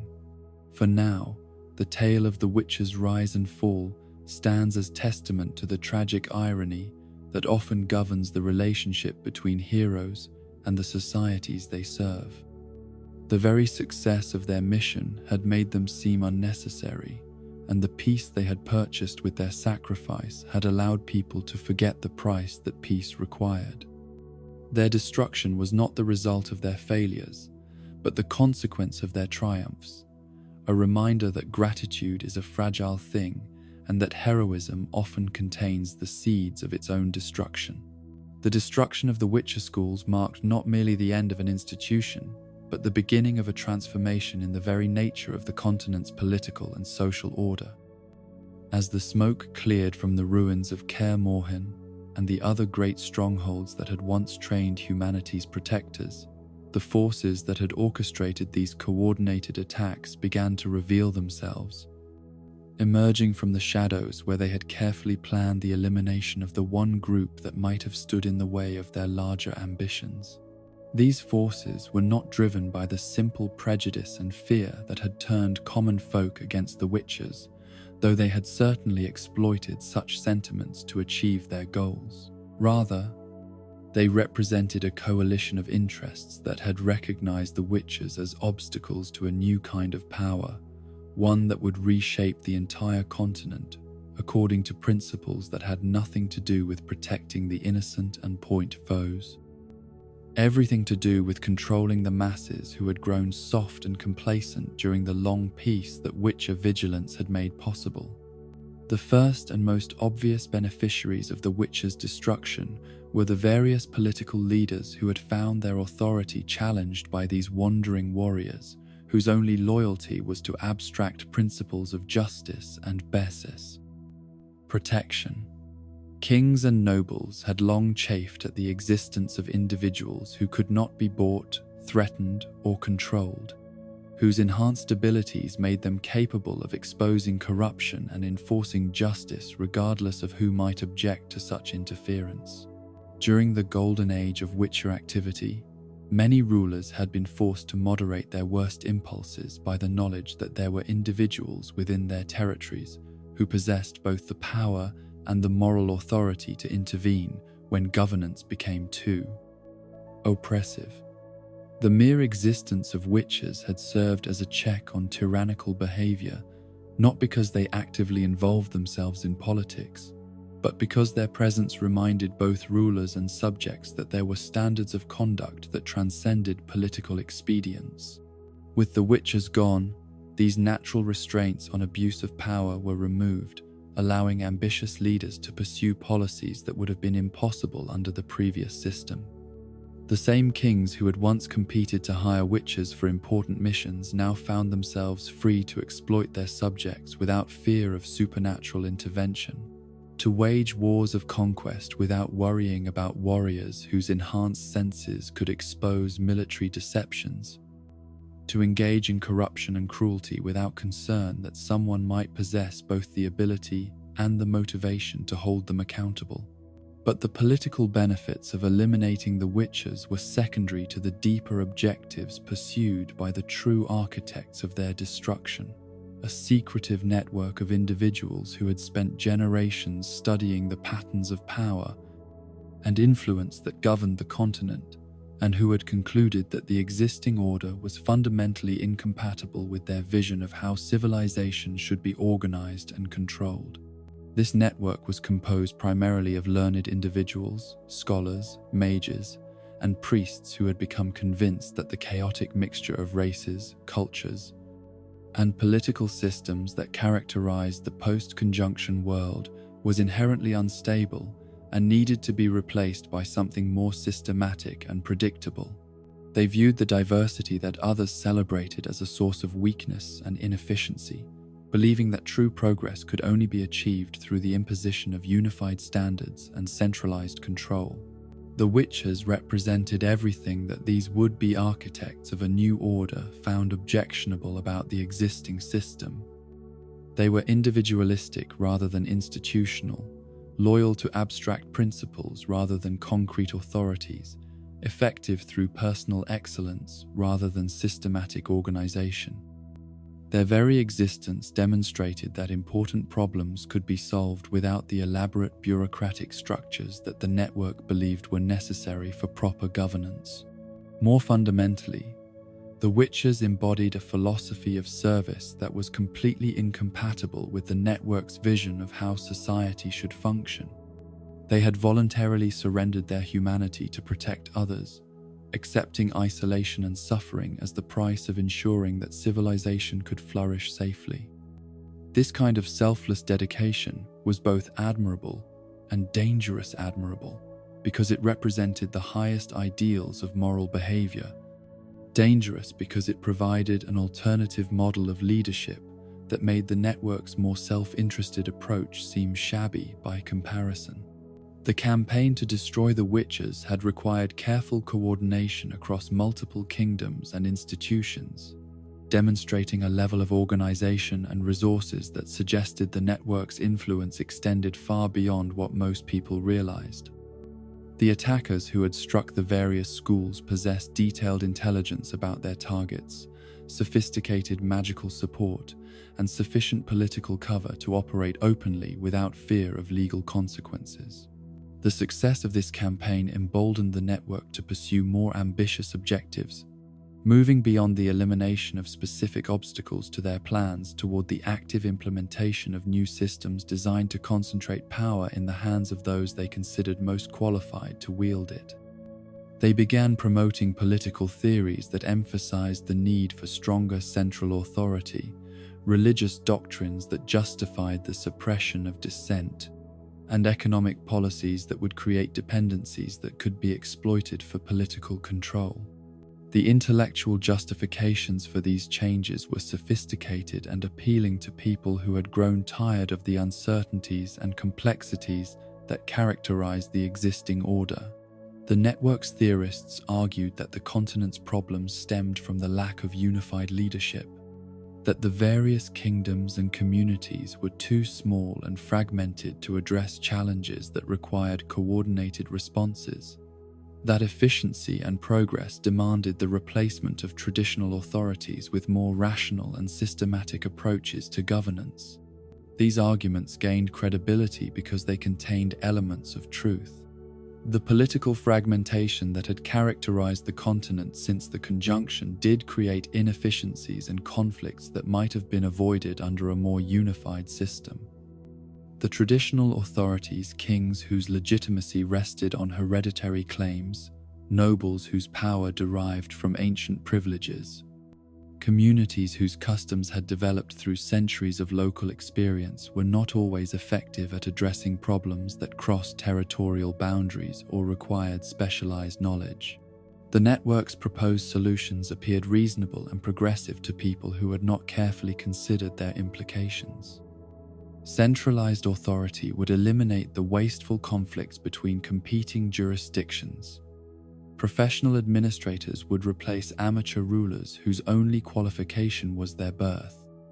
Systematic approaches to problems would yield better results than the ad hoc responses that characterized traditional governance.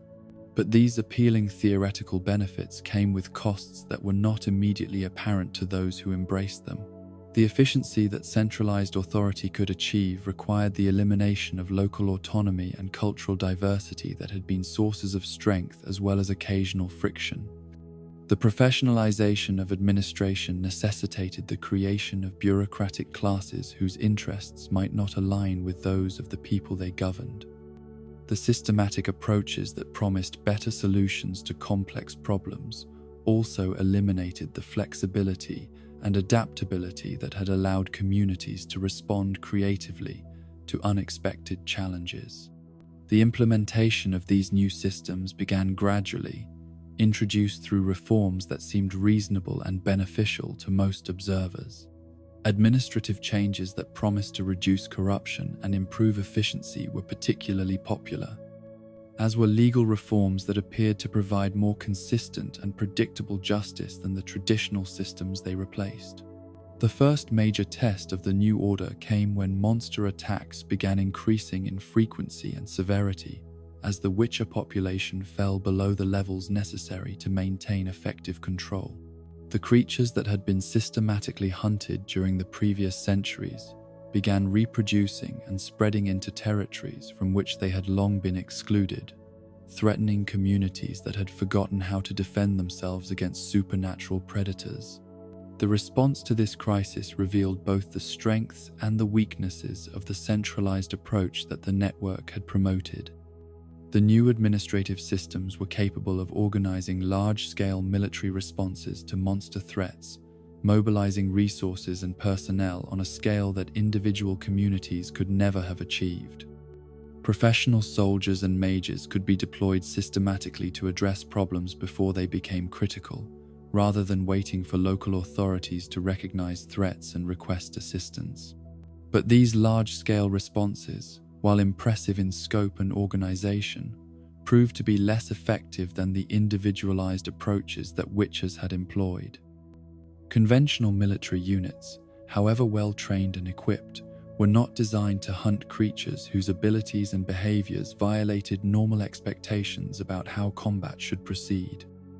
The supernatural senses and enhanced reflexes that had made witches so effective against monsters could not be replicated through organizational improvements or better equipment. The magical practitioners who were deployed to support military operations against monsters possessed theoretical knowledge that far exceeded what most witches had learned, but they lacked the practical experience and specialized training that would have allowed them to apply that knowledge effectively in combat situations. Their spells, while powerful, were designed for human opponents and proved inadequate when used against creatures that existed partially outside normal reality. Most critically, the centralized approach to monster hunting eliminated the local knowledge and personal investment that had been crucial to the witcher's success. A witcher who had spent months or years in a particular region would develop intimate familiarity with the terrain, the local monster populations, and the specific challenges that characterize that area. The professional monster hunters employed by the new administrative systems were transferred frequently between assignments, never developing the deep understanding of their operating environment that effective supernatural predation required. The inadequacy of these systematic responses to the monster crisis created opportunities for the few surviving witches to demonstrate the continuing relevance of their traditional methods. Individual witches who had maintained their skills and equipment despite the hostility they faced were often able to resolve threats that had baffled entire military units, tracking down and eliminating creatures that had evaded systematic hunts for months. But rather than acknowledging the superiority of the traditional approach, the architects of the new order interpreted these successes as evidence that the witches were somehow responsible for the problems they solved.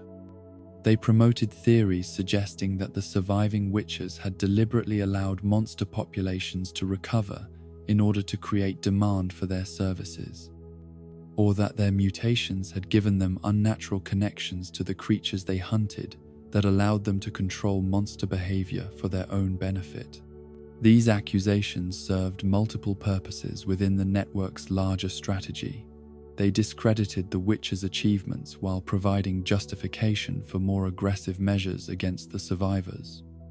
They reinforced the narrative that individual excellence was inherently selfish and antisocial, supporting the argument that collective approaches were morally superior even when they were practically ineffective. Most importantly, they diverted attention from the failures of the new systems by providing convenient scapegoats who could be blamed for problems that were actually caused by institutional inadequacies. The persecution of the remaining witches became more systematic and ruthless as the network consolidated its control over the continent's political and religious institutions. Legal codes were modified to classify witches as inherently criminal, making their mere existence grounds for arrest and execution. Religious doctrines were revised to declare their mutations to be evidence of demonic influence, justifying their treatment as enemies of everything good and holy. The few witcher strongholds that had survived the initial attacks were subjected to sustained campaigns designed to eliminate them entirely. These operations were no longer conducted by irregular forces motivated by fear and prejudice, but by professional military units equipped with specialized weapons and supported by mages who had studied witcher capabilities specifically to develop effective countermeasures. The most tragic of these final eliminations was the siege of Geralt, the last major witcher stronghold, which had survived the initial purge only because of its remote location in the Skellige archipelago. The fortress had become a refuge for witches from various schools who had managed to escape the destruction of their original bases, creating a diverse community that represented the last remnant of the entire Witcher tradition. The siege lasted for over a year, with the defenders using their intimate knowledge of the fortress's defenses and their superior individual combat skills to hold off attacks by forces that outnumbered them by more than 10 to 1. The Witchers fought with the desperate courage of those who knew they were witnessing the end of everything they had devoted their lives to preserving, while their attackers pressed forward with the systematic determination of professionals who viewed the operation as simply another assignment to be completed efficiently. The end came not through direct assault but through treachery, when one of the refugee witches was secretly approached by network agents and convinced that resistance was futile. That cooperation would be rewarded with mercy for the survivors. The information he provided about the fortress's weaknesses allowed the attackers to breach defenses that had held for months, leading to a final battle in which the remaining witches were systematically hunted through the corridors of their last sanctuary. The few survivors of this final massacre were scattered across the continent, isolated individuals who carried with them the knowledge and traditions of schools that would never be rebuilt. They found themselves living in a world that had not simply forgotten their contributions, but had actively rewritten history to portray them as villains whose elimination had been necessary for the progress of civilization. The new order that emerged from the destruction of the Witcher tradition was characterized by efficiency and uniformity that would have been impossible under the previous system. Laws were standardized across vast territories, eliminating the local variations that had once reflected the unique circumstances and customs of different communities. Administrative procedures were rationalized, reducing the corruption and inconsistency that had plagued traditional governance. Economic systems were integrated, creating larger markets and more efficient distribution of resources. But these improvements came at the cost of the diversity and resilience that had been sources of strength in the old system. Communities that had once been capable of responding creatively to unexpected challenges now found themselves dependent on distant bureaucrats whose decisions were based on abstract principles rather than local knowledge. Cultural traditions that had evolved over centuries to address specific problems were discarded in favor of standardized solutions that were theoretically superior but often practically inadequate. The monster crisis that had provided the initial test of the new order gradually intensified as the remaining witches aged and died without replacement. The systematic approaches that had been implemented to address supernatural threats proved increasingly inadequate as monster populations grew and evolved, developing new behaviors and capabilities that the standardized responses could not accommodate. The network's response to this growing crisis was to double down on their systematic approach, creating ever more elaborate bureaucracies to coordinate anti-monster operations, training larger numbers of conventional soldiers and mages to serve as substitutes for the witches they had eliminated, developing new technologies and magical techniques that promised to provide technological solutions to problems that were fundamentally about individual skill and dedication. These efforts achieved some successes, particularly in protecting major population centers and important trade routes where large concentrations of resources could be deployed effectively. But they failed to provide the kind of comprehensive protection that the witches had once offered, leaving smaller communities and remote areas increasingly vulnerable to supernatural predation. The rural populations who bore the brunt of this increased monster activity began to develop their own responses, creating local militias and vigilante groups that attempted to fill the void left by the witches' elimination. These grassroots organizations were necessarily less effective than the trained professionals they replaced, but they demonstrated that the need for monster hunting had not disappeared simply because the institutions that had once addressed that need had been destroyed. Some of these local groups achieved remarkable success, developing techniques and tactics that proved surprisingly effective against supernatural threats. A few even managed to make contact with surviving witches, learning enough traditional methods to significantly improve their capabilities. But these successes were isolated and limited, insufficient to address the larger crisis that was developing as monster populations continued to expand unchecked. The network's response to these grassroots monster hunting efforts was characteristically systematic and ultimately counterproductive. Rather than supporting local initiatives that were showing promise, they attempted to co-opt and control them, imposing bureaucratic oversight that destroyed the flexibility and local knowledge that had made them effective in the first place. Vigilante groups that had been successfully protecting their communities were disbanded and replaced with officially sanctioned units that operated according to standardized procedures. Local leaders who had developed expertise in dealing with supernatural threats were replaced with professional administrators whose qualifications were based on theoretical knowledge rather than practical experience. The weapons and techniques that had proven effective in local conditions were abandoned in favor of standardized equipment that was easier to mass produce but less well suited to specific circumstances. These interventions had the predictable effect of reducing the effectiveness of anti-monster operations while increasing their cost and complexity. Communities that had once been capable of defending themselves found themselves dependent on external support that was often slow to arrive and inadequately informed about local conditions. The organic knowledge that had been developing through trial and error was lost when the individuals who had accumulated it were removed from positions where they could apply it effectively. The long-term consequences of the witch's destruction extended far beyond the immediate crisis of increased monster activity. The elimination of these wandering protectors had removed one of the few remaining checks on the abuse of political power, allowing the network's vision of centralized control to be implemented without the resistance that their presence might have provided. The systematic persecution of the witches had also established precedents that would be applied to other groups whose existence was deemed incompatible with the new order. The techniques developed to eliminate the Witcher schools were refined and used against other institutions that maintained independence from central authority. The legal and ideological justifications created to support anti-Witcher campaigns became templates for future purges of undesirable elements. Most fundamentally, the destruction of the Witcher tradition had eliminated an alternative model of service and sacrifice that had provided inspiration and moral guidance to those who sought to live according to higher principles than personal advancement.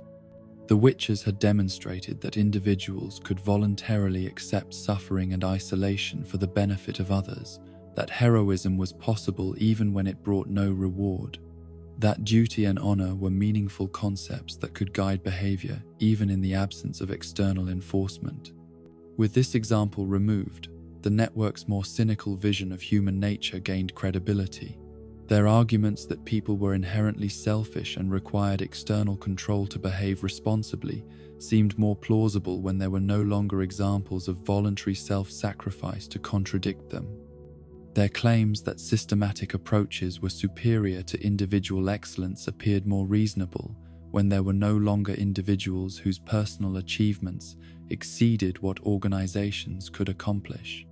The witches who had survived the purges found themselves living as relics of a discredited past, carrying knowledge and traditions that the new order had declared obsolete or dangerous. Some attempted to continue their calling in secret, operating as anonymous monster hunters who avoided attention while quietly protecting communities that no longer recognized their service. Others abandoned their traditional role entirely, using their enhanced abilities for personal survival rather than collective benefit. A few managed to find places within the new system, serving as advisors or specialists whose expertise was valued despite their origins. But even these limited accommodations required them to suppress the principles that had once guided their actions, to accept compromises that would have been unthinkable during the height of their tradition. The knowledge they carried, the techniques for creating new witches, the accumulated wisdom about monster behavior and vulnerabilities, The philosophical frameworks that had sustained their tradition slowly died with them as they found no opportunities to pass it on to successors. The libraries and laboratories that had preserved this knowledge for centuries had been destroyed, and the few fragments that survived existed only in the memories of aging individuals who had no way to ensure their preservation. Yet even in this twilight of their tradition, the surviving witchers maintained hope that their sacrifice had not been meaningless, that the principles they had served would someday be recognized as necessary again, that future generations would rediscover the wisdom that had been lost when their schools were destroyed. They continued to follow the path not because they expected reward or recognition, but because the alternative was to admit that everything they had devoted their lives to preserving had been worthless. This faith would prove to be prophetic, for the forces that had destroyed the Witcher tradition were already sowing the seeds of conflicts that would eventually create new demands for the kind of protection that only they had been able to provide. The centralized systems that had replaced their individual excellence were creating vulnerabilities and tensions that would eventually explode into violence on a scale that the continent had not seen since the chaos that had followed the conjunction of the spheres. The age of heroes was ending, but the need for heroes was far from over. The witches had been eliminated, but the problems they had been created to solve were returning in new and more dangerous forms. The wheel of history was turning toward another crisis that would test whether civilization could survive without the guardians it had chosen to destroy. In the decades that followed the systematic destruction of the Witcher schools and the consolidation of centralized authority across much of the continent, the forces that had orchestrated these changes began to reveal their ultimate ambitions with increasing boldness. What had initially appeared to be separate reform movements in different kingdoms gradually coalesced into a coordinated transformation that would reshape not merely the political landscape, but the very nature of how power was understood and wielded throughout the known world.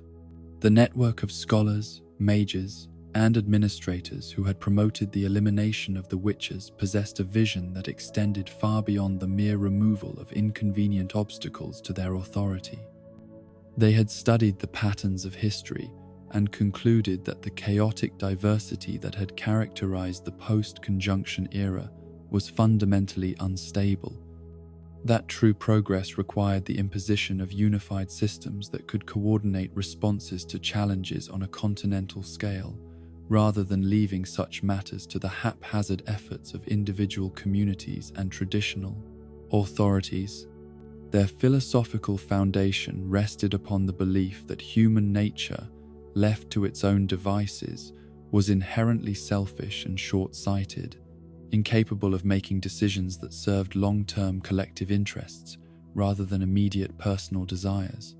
The Witchers had represented a dangerous contradiction to this theory, demonstrating through their voluntary self-sacrifice that individuals could indeed transcend narrow self-interest to serve higher purposes. But their elimination had removed the most visible evidence that such transcendence was possible. With this alternative model of human behavior discredited and destroyed, the network's theorists could more easily promote their vision of society as a collection of essentially selfish actors who required careful management by enlightened elites, possessing both the knowledge and the authority necessary to guide civilization toward optimal outcomes. The traditional authorities' kings whose legitimacy derived from hereditary claims, nobles whose power rested on ancient privileges, local leaders whose influence stemmed from community respect were portrayed as inadequate relics of a primitive past that lacked the sophistication necessary for modern governance. The replacement systems they promoted emphasized rational administration based on merit rather than birth, systematic approaches to problem-solving rather than reliance on tradition and custom, and centralized coordination rather than local autonomy. These principles were implemented gradually through reforms that appeared reasonable and beneficial to most observers. each change seemingly modest in scope but contributing to a larger transformation that would eventually encompass every aspect of political and social organization. The first major test of this new order came from an unexpected direction. In the far southern regions of the continent, beyond the mountain ranges that had traditionally marked the limits of northern political influence, a different kind of civilization had been developing along lines that would prove to be completely incompatible with the decentralized traditions that had emerged in the aftermath of the conjunction. The Empire of Nilfgaard had grown from humble beginnings as a collection of city-states that had been forced to cooperate in order to survive in a harsh environment where resources were scarce and external threats were constant. The challenges they faced had been different from those that shaped northern development, less supernatural danger, but more intense competition for territory and resources among human populations that had arrived in waves and established competing claims to the same lands. The political solutions that emerged from these pressures emphasized efficiency, discipline, and expansion as necessary responses to an environment that rewarded the strong and eliminated the weak. Where northern kingdoms had developed complex systems of mutual obligation and cultural autonomy that allowed different groups to coexist peacefully, Nilfgaardian society had evolved toward imperial conquest that eliminated diversity in favor of uniform standards imposed by central authority. The emperor who ruled this southern empire was not merely a political leader, but the embodiment of an entire worldview that saw territorial expansion and cultural homogenization as natural and inevitable processes. Emhyr Emreis had consolidated power through a combination of military genius, administrative efficiency, and ruthless elimination of potential rivals that had created a governmental system capable of mobilizing resources on a scale that northern kingdoms could not match. The Nilfgaardian military machine that this system supported was unlike anything the northern kingdoms had faced since the chaos that followed the conjunction. Where northern armies were typically composed of feudal levies and mercenary companies that served specific kingdoms or noble houses, the Nilfgaardian forces were professional soldiers whose loyalty was to the empire itself rather than to particular leaders or local communities. These imperial legions were equipped with standardized weapons and armor, trained according to uniform doctrines that emphasized coordination and discipline over individual prowess, and supported by logistical systems that allowed them to operate effectively far from their home territories for extended periods. Most importantly, they were led by officers who viewed warfare as a systematic process of achieving political objectives rather than as a series of heroic encounters between champions. The First Northern War began when Nilfgaardian forces crossed the Yaruga River and began methodically conquering territories that had been considered secure behind their traditional defenses. The kingdoms of Sintra and Brugge fell within months, their armies scattered by enemies who employed tactics and strategies that violated every expectation about how civilized warfare should be conducted. The Nilfgaardian approach to conquest was characterized by the same systematic efficiency that governed their domestic administration. They did not simply defeat enemy armies and then withdraw with tribute and hostages, as northern conquerors had traditionally done. Instead, they occupied conquered territories permanently, replacing local authorities with imperial administrators, imposing Nilfgaardian law and customs on populations that had developed different traditions over centuries of independent development. The speed and thoroughness of these early conquests shocked the northern kingdoms into recognition that they were facing a threat unlike anything they had previously encountered. The traditional responses to external aggression, forming temporary alliances, hiring mercenary companies, appealing to ancient treaties and obligations, proved inadequate against an enemy whose resources and organizational capabilities exceeded anything that individual northern kingdoms could mobilize. The coalition that formed to resist Nilfgaardian expansion represented an unprecedented level of cooperation between northern kingdoms that had often been rivals or enemies. The Alliance of the North brought together not only human rulers, but also representatives of non-human communities that recognized their own survival depended on preventing Nilfgaardian victory. But this coalition faced internal contradictions that would prove as dangerous as the external threat they had united to oppose. The network of centralized authority advocates who had promoted the elimination of the Witchers saw the Nilfgaardian invasion as an opportunity to accelerate their own agenda, arguing that only systematic coordination under unified command could provide effective resistance to Imperial forces. Their proposals for strengthening northern defenses involved consolidating military command under professional officers rather than traditional noble leaders, standardizing equipment and training across different kingdoms, and subordinating local interests to strategic decisions made by expert planners who could coordinate responses on a continental scale. These changes promised to improve the effectiveness of northern resistance while simultaneously advancing the centralizers' long-term objectives. The implementation of these military reforms created tensions within the Northern Coalition that Nilfgaardian intelligence services were quick to exploit. Traditional authorities who had agreed to coordinate their efforts against the common enemy found themselves being systematically marginalized by professional administrators who claimed superior competence in managing complex military operations. Local militias that had proven effective in defending their home territories were disbanded and replaced with standardized units that operated according to uniform doctrines developed by theorists who had never faced combat themselves.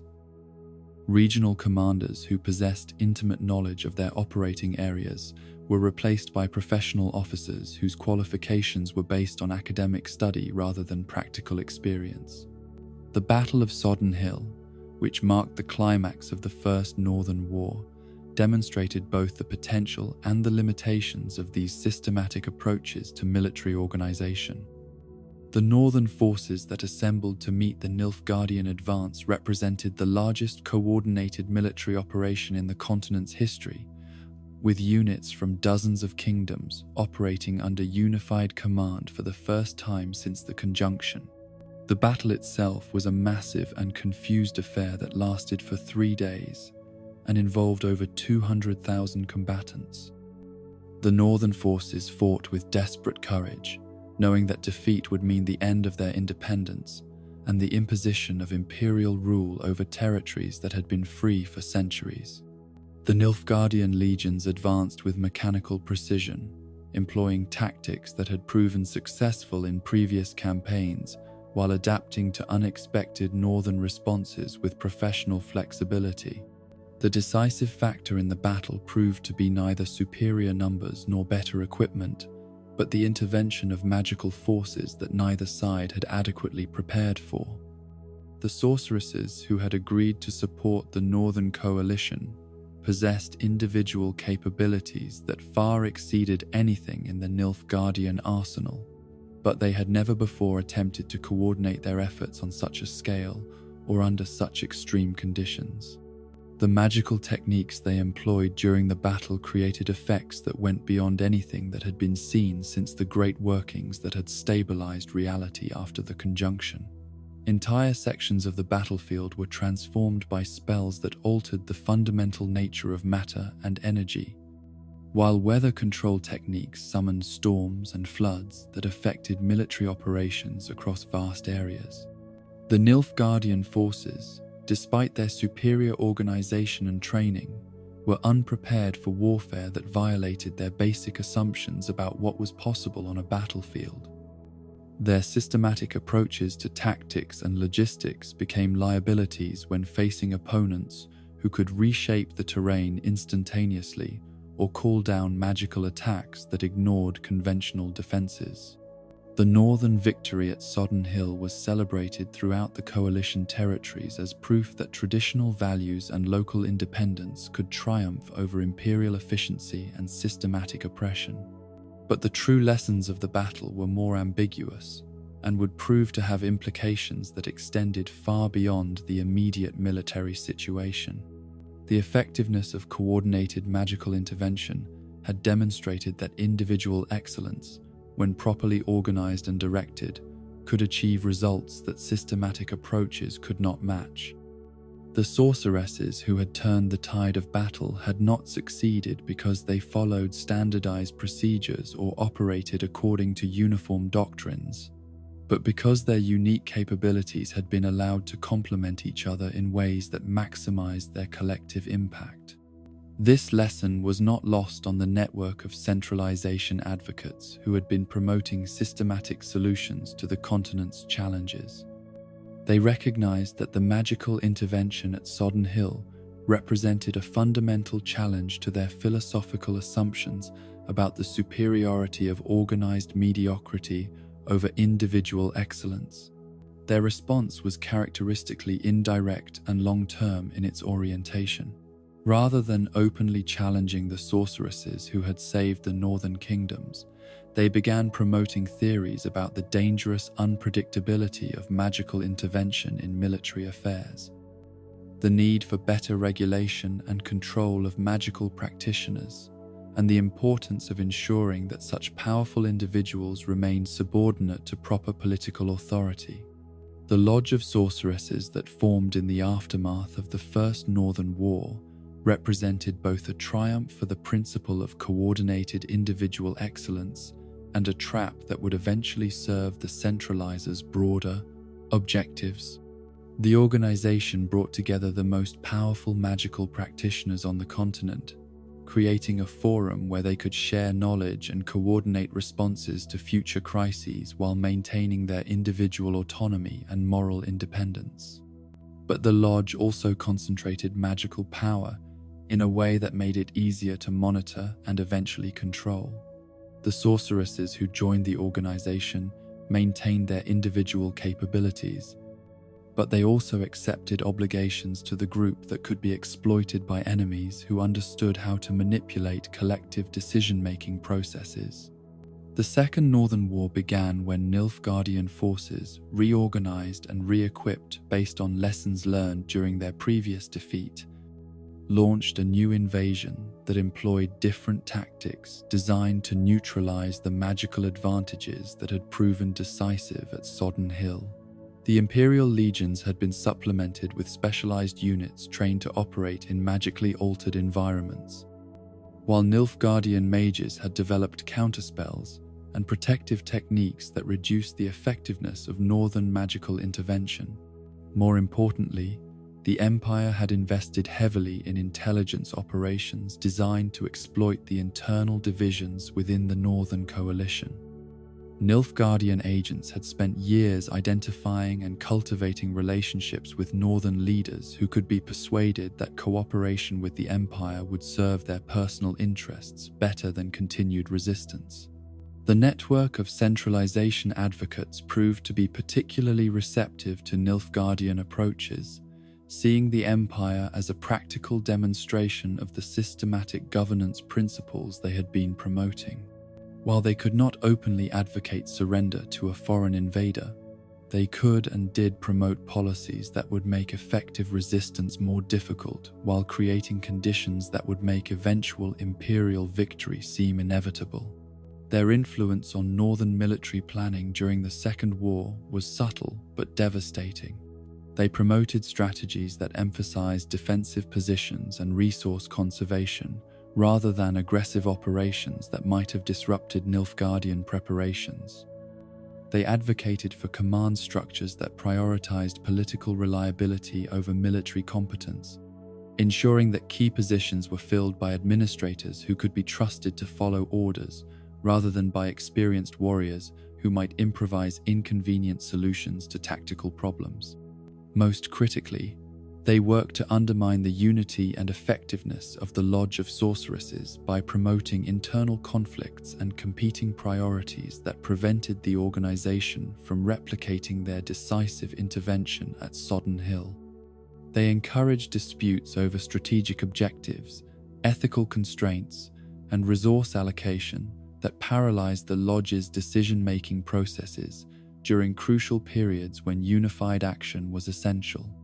The result was a series of northern defeats that demonstrated the vulnerability of even the most powerful defensive coalitions when internal unity was compromised. Kingdoms that had successfully resisted the first Nilfgaardian invasion found themselves overwhelmed by imperial forces that faced minimal magical opposition and encountered military commanders who seemed more concerned with avoiding political risk than with achieving military victory. The fall of Temeria, which had been considered the strongest and most strategically important of the northern kingdoms, marked the effective end of organized resistance to Nilfgaardian expansion. The kingdom's defeat was not the result of inferior numbers or inadequate resources, but of systematic betrayal by officials who had been convinced that accommodation with the empire represented the only realistic path forward. The aftermath of the Second Northern War revealed the true scope of the transformation that had been occurring throughout the continent during the decades of conflict. The Nilfgaardian conquest had not simply replaced northern rulers with imperial administrators, but had accelerated the implementation of systematic governance approaches that eliminated local autonomy and cultural diversity in favor of uniform standards imposed by central authority. The surviving northern territories that had avoided direct conquest found themselves forced to adopt similar governmental systems in order to compete with imperial efficiency. Traditional authorities were replaced by professional administrators. Local customs were subordinated to standardized legal codes, and community-based decision-making processes were superseded by bureaucratic procedures that prioritized consistency over local knowledge. The Lodge of Sorceresses, which had once represented the principle of coordinated individual excellence, was reorganized along hierarchical lines that concentrated power in the hands of a few leaders, while reducing ordinary members to the status of functionaries who implemented decisions made by others. The magical practitioners who had once been autonomous agents capable of independent moral judgment became components of a larger system that valued compliance over creativity. These transformations were justified by arguments about efficiency, progress, and the need for systematic approaches to complex challenges. The advocates of centralization pointed to the Northern Kingdom's defeat as evidence that traditional methods were inadequate for addressing modern problems, that individual autonomy and local diversity were luxuries that could no longer be afforded in a world where survival required disciplined coordination under expert leadership. But the price of this systematic efficiency was the elimination of precisely those qualities that had made the northern societies worth defending in the first place. The cultural diversity that had emerged from centuries of interracial cooperation was replaced by homogeneous standards that reduced different traditions to administrative categories. The individual excellence that had produced heroes like the Witchers was discouraged in favor of institutional reliability that eliminated both the highest achievements and the most egregious failures. The monster crisis that had been building throughout this period of political transformation finally reached critical levels as the systematic approaches to supernatural threats proved inadequate for containing creatures whose behaviors could not be reduced to predictable patterns. The professional monster hunters and military units that had replaced the eliminated Witchers achieved impressive results when dealing with conventional threats, but they struggled against opponents whose capabilities exceeded their theoretical frameworks. The return of creatures that had been controlled for centuries during the golden age of Witcher activity created a new kind of crisis that tested the systematic approaches that had been implemented throughout the continent. The bureaucratic responses to monster attacks were comprehensive and well organized, but they lacked the flexibility and specialized knowledge that had made individual Witcher interventions so effective. The few surviving Witchers who had maintained their skills and equipment despite persecution found themselves in the paradoxical position of being simultaneously blamed for the crisis and essential for addressing it. Their demonstrated ability to resolve threats that had baffled entire military units made their continued persecution seem counterproductive, but acknowledging their effectiveness would have contradicted the fundamental premises upon which the new order had been constructed. The political solution to this dilemma was characteristically systematic and morally troubling. Rather than rehabilitating the Witcher tradition or acknowledging the value of individual excellence, The authorities began a program of studying and replicating Witcher techniques in ways that could be implemented through institutional channels rather than depending on autonomous agents whose loyalties could not be guaranteed. This program involved the capture and study of surviving Witchers, the systematic analysis of their enhanced capabilities, and the development of technological and magical alternatives that could provide similar results without requiring the kind of personal transformation and moral independence that had characterized the traditional Witcher path. The knowledge that was extracted through these methods was then incorporated into training programs for professional monster hunters who operated under military command structures rather than following the autonomous path that had defined with Thefand. The Witcher tradition. These new monster hunters possessed some of the capabilities that had made Witchers effective, but they lacked the moral independence and personal dedication that had motivated the original tradition. The results of this systematic approach to monster hunting were mixed but generally adequate for maintaining basic security in populated areas. The professional hunters could handle routine threats effectively and could be deployed systematically to address problems before they became critical. But they could not provide the comprehensive protection that the original Witchers had offered, and they were particularly ineffective against unusual or unprecedented threats that required creative responses. The Third Northern War began when these limitations became apparent to external observers who recognized that the systematic transformation of the continent had created vulnerabilities that could be exploited by enemies who understood how to attack institutional weaknesses rather than engaging in conventional military confrontations. The Nilfgaardian strategy during this final phase of conquest focused not on defeating northern armies in battle, but on demonstrating that the systematic governance approaches that both sides had adopted were inherently vulnerable to bait phase of Dofid. Disruption by forces that operated outside institutional constraints. Imperial agents working within northern territories could achieve results that entire legions could not accomplish by targeting the centralized systems that had replaced traditional local authorities. The collapse of the remaining independent northern territories was swift and comprehensive once these vulnerabilities were exploited.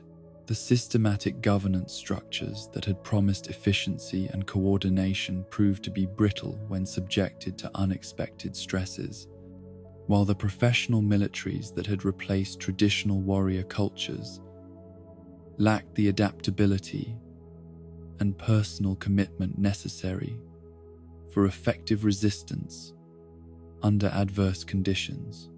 The final victory of Nilfgaardian forces over the Northern Coalition marked the end of the political diversity that had characterized the continent since the conjunction of the spheres.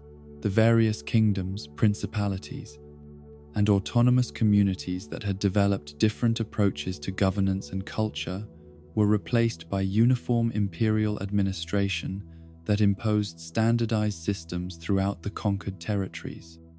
But this apparent triumph of systematic organization over traditional diversity contained the seeds of future challenges that would test whether any governmental system, however efficient and well organized, could address problems that required the kind of individual excellence and moral independence that had been systematically eliminated during the transformation of the continent.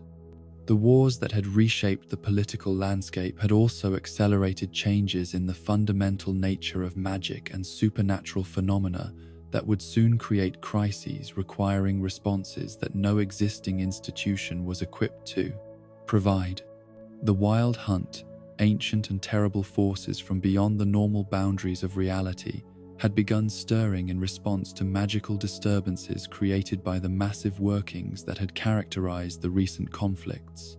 These otherworldly hunters represented challenges that could not be addressed through military organization or administrative efficiency, but only through the kind of personal heroism and individual sacrifice that the systematic transformation of society had been designed to eliminate. The continent that had eliminated its witches and subordinated its most capable individuals to institutional control was about to face threats that could only be defeated by the very qualities it had chosen to suppress. The age of wars was ending, but the age of true testing was about to begin. The forces that had reshaped civilization according to systematic principles would soon discover whether their triumph over traditional diversity and individual excellence had prepared them for challenges that transcended anything that institutional organization could address, or whether they had eliminated precisely the capabilities that would prove essential for survival in the trials to come. In the years that followed the systematic destruction of the Witcher schools and the consolidation of imperial power across the continent, a single figure emerged from obscurity to become the most famous and legendary of all those who had walked the path. His name was Geralt of Rivia, though Rivia was not truly his birthplace, and his story would become so intertwined with the fate of kingdoms and the destiny of worlds that bards would sing of his deeds for generations long after the last Witcher had passed from memory. Geralt had been born in the small kingdom of Cadwen, abandoned as an infant at the gates of Kaer Morhen when the Witcher stronghold still thrived and the School of the Wolf maintained its ancient traditions with pride and purpose. The child who would become the White Wolf showed no early signs of the extraordinary destiny that awaited him, appearing to be simply another foundling in a world where war and poverty made such abandonments tragically common. The trials that transformed him from an ordinary child into something beyond human limitations were the same procedures that had been used to create witches for centuries. Yet something in his constitution responded to the mutations in ways that exceeded even the most optimistic expectations of his teachers. Where other candidates might gain enhanced reflexes and improved night vision, Geralt developed sensory capabilities that bordered on the supernatural even by Witcher standards.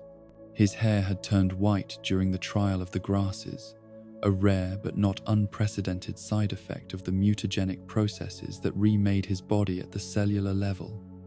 But this physical mark of his transformation became symbolic of something deeper, a connection to forces and destinies that extended far beyond the traditional role of monster hunter that his training was designed to prepare him for. Vesemir, the eldest of the remaining Witcher masters, recognized something exceptional in young Geralt from the earliest days of his training. The boy displayed not only the physical capabilities that the mutations were designed to enhance, but also a moral intuition that seemed to guide his actions according to principles that went beyond the pragmatic neutrality that most Witchers adopted as a survival strategy in a world that feared and mistrusted them. This moral clarity would prove to be both Geralt's greatest strength and his most dangerous vulnerability as he began following the path in a world that was already beginning to turn against his kind. Where other Witchers might complete their contracts with professional detachment, focusing only on eliminating the specified threats and collecting their payments, Geralt consistently found himself drawn into the deeper moral complexities that surrounded the problems he was hired to solve. His early adventures established patterns that would define his entire career as a Witcher. The contract to lift the Striga curse from the daughter of King Foltest of Temeria should have been a straightforward matter of either killing the transformed princess or finding a way to reverse the supernatural affliction that had claimed her.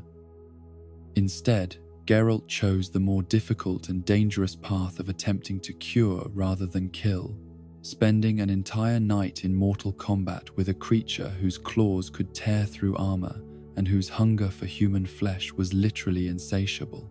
The success of this endeavor earned him the king's gratitude and established his reputation as a Witcher who could achieve the impossible when circumstances demanded it. But it also demonstrated his fundamental inability to accept simple solutions to complex problems, even when those solutions would have been safer and more profitable for him personally. This pattern of moral complexity continued throughout his wanderings across the northern kingdoms. In the trading town of Blaviken, He found himself caught between competing forces of good and evil that were so intertwined that any action he took would result in tragedy for innocent people. His decision to prevent a massacre by eliminating the lesser threat resulted in his being branded the Butcher of Blaviken, a reputation that would follow him for decades, despite the fact that his intervention had saved far more lives than it had cost. The encounter that would prove most significant for his personal destiny occurred in the small village of Rinde, where he met the sorceress Yennefer of Vengerberg, under circumstances that seemed designed by fate itself to bind their lives together in ways that neither could have anticipated. The djinn that he accidentally released from its ancient prison created a magical connection between them that transcended ordinary attraction or compatibility, linking their destinies in bonds that would prove stronger than kingdoms and more enduring than empires. Yennefer was herself a figure of extraordinary complexity, a sorceress whose beauty and power masked depths of pain and longing that resonated with Geralt's own experience of isolation and transformation. She had undergone her own process of magical metamorphosis at the Academy of Aretuza, trading her original form and the possibility of bearing children for abilities that placed her among the most powerful magic users of her generation. The relationship that developed between them was passionate but troubled, marked by separations and reunions that reflected their inability to find peace either together or apart. They were drawn to each other by forces that went beyond conscious choice, yet their individual natures and obligations made lasting happiness seem impossible to achieve. Each possessed qualities that the other desperately needed, yet each was also burdened by limitations that prevented them from providing what the other most desperately wanted. The third figure who would complete this trinity of interlinked destinies entered Geralt's life through the invocation of the Law of Surprise, an ancient custom that bound individuals to pay for services received with something precious they possessed but did not yet know they had. King Rognar of Sintra, saved from a curse by Geralt's intervention, found himself obliged to surrender his child Surprise, a daughter who had not yet been born when the debt was incurred. This child was Ciri, whose birth name was Cyrilla Fiona Ellen Rhiannon, though she would become known by many titles before her story reached its conclusion. She was the granddaughter of Queen Calanthe of Sintra, and the heir to bloodlines that carried genetic legacies reaching back to the earliest days after the conjunction of the spheres, when the mixing of different species had created magical potentials that lay dormant for generations before manifesting in individuals who could reshape the fundamental nature of reality itself. Geralt's initial response to learning of his child Surprise was characteristic of his complex relationship with destiny and obligation. He recognized that accepting responsibility for the child would fundamentally alter his life as a solitary witcher. Yet he also understood that the Law of Surprise created bonds that could not be casually dismissed without consequences that might prove catastrophic for everyone involved. For years after first learning of Ciri's existence, Geralt attempted to avoid the obligations that the Law of Surprise had created, telling himself that a child would be safer without a witch's influence, and that his lifestyle offered nothing beneficial for someone who deserved a normal upbringing. This avoidance was partly motivated by genuine concern for Ciri's welfare, but also reflected his fear of the vulnerability that caring for another person would create in a life that was already dangerous enough when he had only himself to worry about. The fall of Sintra to Nilfgaardian forces during the Second Northern War eliminated any possibility of continuing this avoidance. Queen Calanthe's death and the destruction of her kingdom left Ciri as a refugee whose royal blood made her both a valuable prize for political manipulators and a target for those who saw her lineage as a threat to their own ambitions. The destiny that Geralt had tried to escape became the only force capable of protecting a child whose survival had become essential, not just for personal reasons, but for the stability of the entire continent.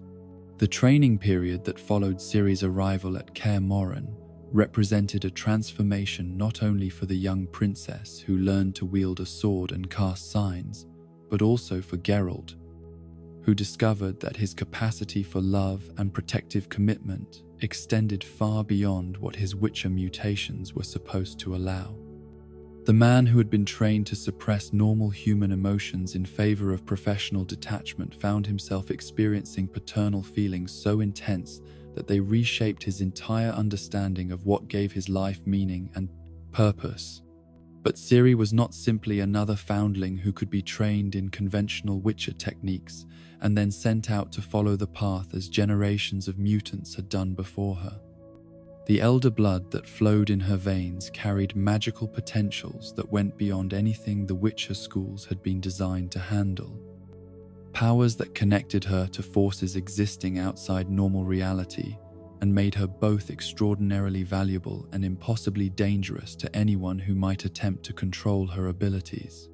The first manifestations of these powers were relatively subtle, an unusual aptitude for certain types of magic, occasional prophetic dreams that proved eerily accurate, moments when her emotions seemed to affect the physical environment around her in ways that suggested connections to elemental forces.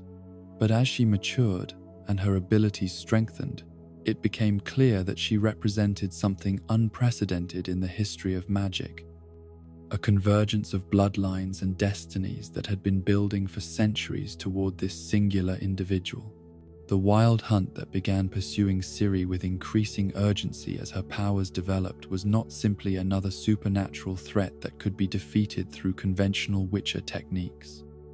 These spectral riders from beyond the boundaries of normal reality represented forces that existed outside time and space as mortals understood them, beings whose motivations and capabilities transcended anything that earthly opponents had previously faced. The hunt's interest in Ciri stemmed from their recognition that she possessed the ability to travel between worlds, to navigate the spaces between realities that had been created during the conjunction of the spheres, but had remained largely inaccessible to those who lacked the proper genetic heritage and magical training. This power made her invaluable to creatures whose own existence depended on their ability to move between dimensions. Yet it also made her too dangerous to leave under the control of others who might not understand the cosmic implications of such abilities. Geralt's response to these mounting supernatural pressures was characteristically direct and personal rather than strategic or political. He focused not on the larger implications of Ciri's powers or the cosmic significance of the conflicts surrounding her, but on his immediate obligation to protect someone he had come to love as his own daughter. This narrow focus allowed him to maintain his sanity and moral clarity in the face of challenges that would have overwhelmed anyone who tried to comprehend their full significance. The relationship that developed between Geralt, Yennefer, and Ciri created a family unit that transcended the conventional categories of kinship and obligation. They were bound together not by blood or law, but by choices made in full knowledge of the costs and dangers involved, each accepting responsibility for the other's welfare despite the fact that such commitment made their individual lives more complicated and dangerous. Yennefer's decision to serve as Ciri's magical instructor, despite the risks involved, demonstrated her own capacity for maternal love that the sorceress transformations were supposed to have eliminated. The powerful magic user who had traded her fertility for arcane abilities found in Ciri the daughter she had never been able to bear, while Ciri gained access to magical knowledge and training that no conventional education could have provided. This unconventional family faced challenges that tested every aspect of their relationships and abilities as the political situation across the continent continued to deteriorate. The Lodge of Sorceresses, recognizing Ciri's potential value as a political asset, attempted to gain control over her education and future in ways that would have subordinated her personal desires to their strategic objectives. The conflicts that resulted from these attempted manipulations revealed the fundamental differences between those who viewed Ciri as a resource to be exploited and those who valued her as an individual worthy of protection and respect. Geralt and Yennefer's willingness to fight against overwhelming odds to preserve her autonomy demonstrated that their commitment to her welfare transcended any consideration of personal safety or political advantage. The magical duel fought on the Isle of Thanet between different factions of sorceresses seeking to control the future of magical practice became the backdrop for Ciri's first major demonstration of powers that exceeded anything her teachers had anticipated. The dimensional rifts that opened during the battle provided her with opportunities to escape from those who would have used her for their own purposes. But they also marked the beginning of a period of separation from Geralt and Yennefer that would test all of their bonds to their limits. Ciri's adventures during this period of enforced independence took her through experiences that would have broken weaker individuals, but which served to strengthen her understanding of her own capabilities and moral obligations. Her time with the Rats, a group of young outlaws who had been driven to banditry by the wars that had devastated their homelands, taught her about loyalty and sacrifice while also exposing her to the harsh realities faced by those who lacked her advantages of birth and magical ability. The relationship that developed between Ciri and the other members of the Rats demonstrated her capacity to inspire devotion and protective instincts, even in people whose own lives had been marked by betrayal and abandonment. Her genuine care for their welfare and her willingness to use her abilities in their defense created bonds that transcended the expedient alliances that typically characterized outlaw groups. But this period of relative normalcy was shattered when Leo Bonhart, a bounty hunter specializing in tracking down individuals with magical abilities, captured Ciri and subjected her to torments designed to break her spirit and make her compliant to the demands of those who had hired him. The trauma of this captivity and the deaths of her companions who died trying to rescue her left psychological scars that would influence her behavior for years to come. The rescue mission that eventually freed Ciri from Bonhart's custody required the combined efforts of Geralt, Yennefer, and several allies who risked their own lives to assault the seemingly impregnable fortress where she was being held. The battle that ensued demonstrated both the lengths to which her adoptive parents would go to protect her and the devastating power that could be unleashed when individuals of exceptional ability were motivated by love and desperation. But even this successful rescue could not immediately heal the damage that had been done to their family unit during the long period of separation and trauma. Ciri's experiences had changed her in ways that made it difficult for her to trust anyone completely. While Geralt and Yennefer struggled with guilt over their inability to prevent her suffering and uncertainty about how to help her recover from experiences that were beyond their own understanding. The final crisis that brought their story to its climax involved a confrontation with forces that threatened not just their individual safety, but the stability of reality itself.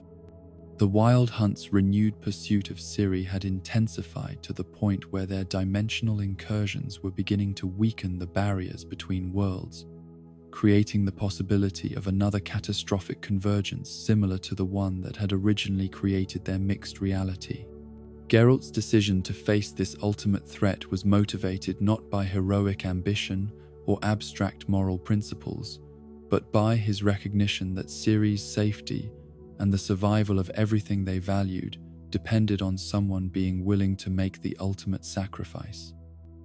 His final battle was fought not with sword and signs, but with the kind of moral courage that had always been his greatest strength. The willingness to accept personal destruction if doing so would protect those he loved. The apparent deaths of Geralt and Yennefer in this final confrontation seemed to mark the end of their story, but death itself proved to be merely another boundary that their love for Ciri could transcend.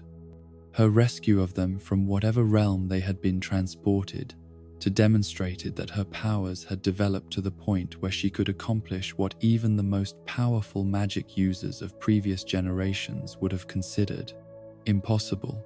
The reunion that followed this rescue was both an ending and a beginning, marking the completion of their individual journeys, while also opening possibilities for a future that none of them could have imagined when their paths first crossed. They had each been transformed by their experiences and their relationships with one another, evolving from isolated individuals pursuing separate destinies into a family united by bonds that had proven stronger than death itself. The island paradise where they found refuge after their trials represented not an escape from reality, but a transformation of it. A place where the love they had discovered and nurtured could flourish without the constant threats and pressures that had characterized their earlier existence. Here they could finally experience the peace and happiness that their sacrifices had earned, while also serving as guardians against threats that might emerge from the spaces between worlds. Geralt's story had begun with an abandoned child being transformed into something beyond human limitations for the purpose of protecting a world that would never fully accept or understand him. It concluded with that same figure finding redemption and purpose through his willingness to love and be loved, despite every obstacle that fate and circumstance had placed in his path. The white wolf who had walked the path alone for so many years had discovered that true strength came not from enhanced reflexes or magical abilities, but from the connections forged with others who shared his commitment to protecting what was precious and defending what was right. His legacy would endure not in the monsters he had slain or the contracts he had completed, but in the example he had provided of what it meant to choose love over fear, sacrifice over selfishness, and hope over despair. The tale of Geralt of Rivia stands as testament to the possibility of transcendence even in the darkest circumstances, proof that individual choices made with courage and compassion can alter the course of history itself.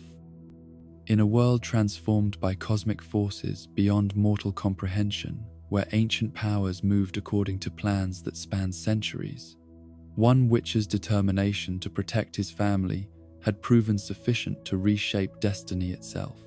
The bards who would sing of his adventures in ages to come would focus on the battles he had fought and the monsters he had defeated. But the true measure of his greatness lay in quieter moments, his decision to spare rather than kill when mercy was possible, his willingness to accept responsibility for a child who needed protection, his refusal to abandon hope even when circumstances seemed hopeless. These were the qualities that had made him not just a legendary witcher, but a genuinely heroic figure whose story would inspire others long after the last monster had been hunted and the final song had been sung. In the end, Geralt of Rivia had achieved something that no mutation or magical enhancement could provide: the transformation of a life marked by loss and loneliness into a testament to the redemptive power of love itself. The figure who would become known to history as the Lady of Time and Space began her extraordinary journey as a child princess fleeing the burning ruins of her grandmother's kingdom, carrying within her veins a genetic legacy that stretched back through centuries of carefully preserved bloodlines to the earliest days following the conjunction of the spheres. Cyrilla Fiona Ellen Rhiannon Ciri, to those who knew her best, possessed powers that would eventually allow her to transcend the boundaries between worlds. Yet her path to mastering these abilities would lead her through trials that tested not only her supernatural capabilities, but the very foundations of her identity and moral character. The elder blood that made her so valuable to those who understood its significance was not simply a matter of magical heritage, but represented the culmination of breeding programs and dynastic marriages that had been orchestrated across generations by individuals who possessed fragmentary knowledge of ancient prophecies. The bloodline that flowed through her carried genetic markers that had been gradually concentrated through careful selection, creating potentials that would have remained dormant in less exceptional individuals, but which manifested in Ciri as abilities that defied conventional understanding of what magic could accomplish. Her earliest years at the court of Sintra had provided little indication of the extraordinary destiny that awaited her. Queen Calanthe had raised her granddaughter according to traditional royal expectations, emphasizing political acumen and diplomatic skills that would serve her well when she inherited the throne. The princess, who learned courtly languages and strategic thinking, showed no obvious signs of supernatural ability beyond occasional moments of intuition that might have been dismissed as precocious intelligence rather than magical sensitivity. The fall of Sintra and her subsequent flight from Nilfgaardian forces marked the beginning of her transformation from sheltered princess to someone who would eventually command powers that could reshape reality itself. The trauma of witnessing her grandmother's death and the destruction of everything she had known as home-awakened latent abilities that had been sleeping within her genetic structure, waiting for circumstances extreme enough to trigger their manifestation. Her arrival at Kaer Morhen as Geralt's child surprise initiated a period of training that was unlike anything the ancient Witcher stronghold had previously undertaken. The mutations that created witches had always been applied to young boys whose magical potential was limited and whose future roles were clearly defined. But Ciri's education required approaches that had never been attempted before. Combining traditional Witcher combat training with magical instruction that pushed the boundaries of what the School of the Wolf's remaining masters understood. Vesemir, whose centuries of experience had taught him to recognize exceptional potential when he encountered it, understood from their first meeting that Ciri represented something unprecedented in the history of Witcher training. Her aptitude for sword work and sign casting exceeded that of most Witcher candidates, but these conventional abilities were overshadowed by manifestations of power that seemed to operate according to principles that existed outside established magical theory. The first clear demonstration of her otherworldly abilities occurred during a training exercise that should have been routine, when her emotional response to a particularly challenging lesson caused reality itself to flicker around her, revealing glimpses of other worlds and times that existed in parallel to their own. The experience lasted only moments, but it provided unmistakable evidence that she possessed connections to forces that went far beyond anything the Witcher schools had been designed to handle. Geralt's response to these early manifestations of Ciri's powers reflected his characteristic focus on immediate practical concerns rather than abstract theoretical implications. He understood that her abilities made her both extraordinarily valuable and impossibly dangerous to anyone who might seek to control or exploit them, but his primary concern was ensuring that she learned to manage these capabilities without losing her essential humanity in the process. The relationship that developed between them during this training period was unlike anything either had previously experienced. Geralt had spent his adult life as a solitary wanderer whose emotional attachments were carefully limited to prevent the kind of vulnerability that could prove fatal in his dangerous profession.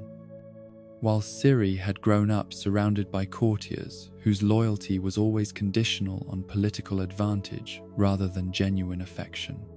Yet the bonds that formed between the Witcher and his child surprise transcended both his professional detachment and her aristocratic skepticism, creating a connection that was simultaneously paternal and educational, protective and empowering.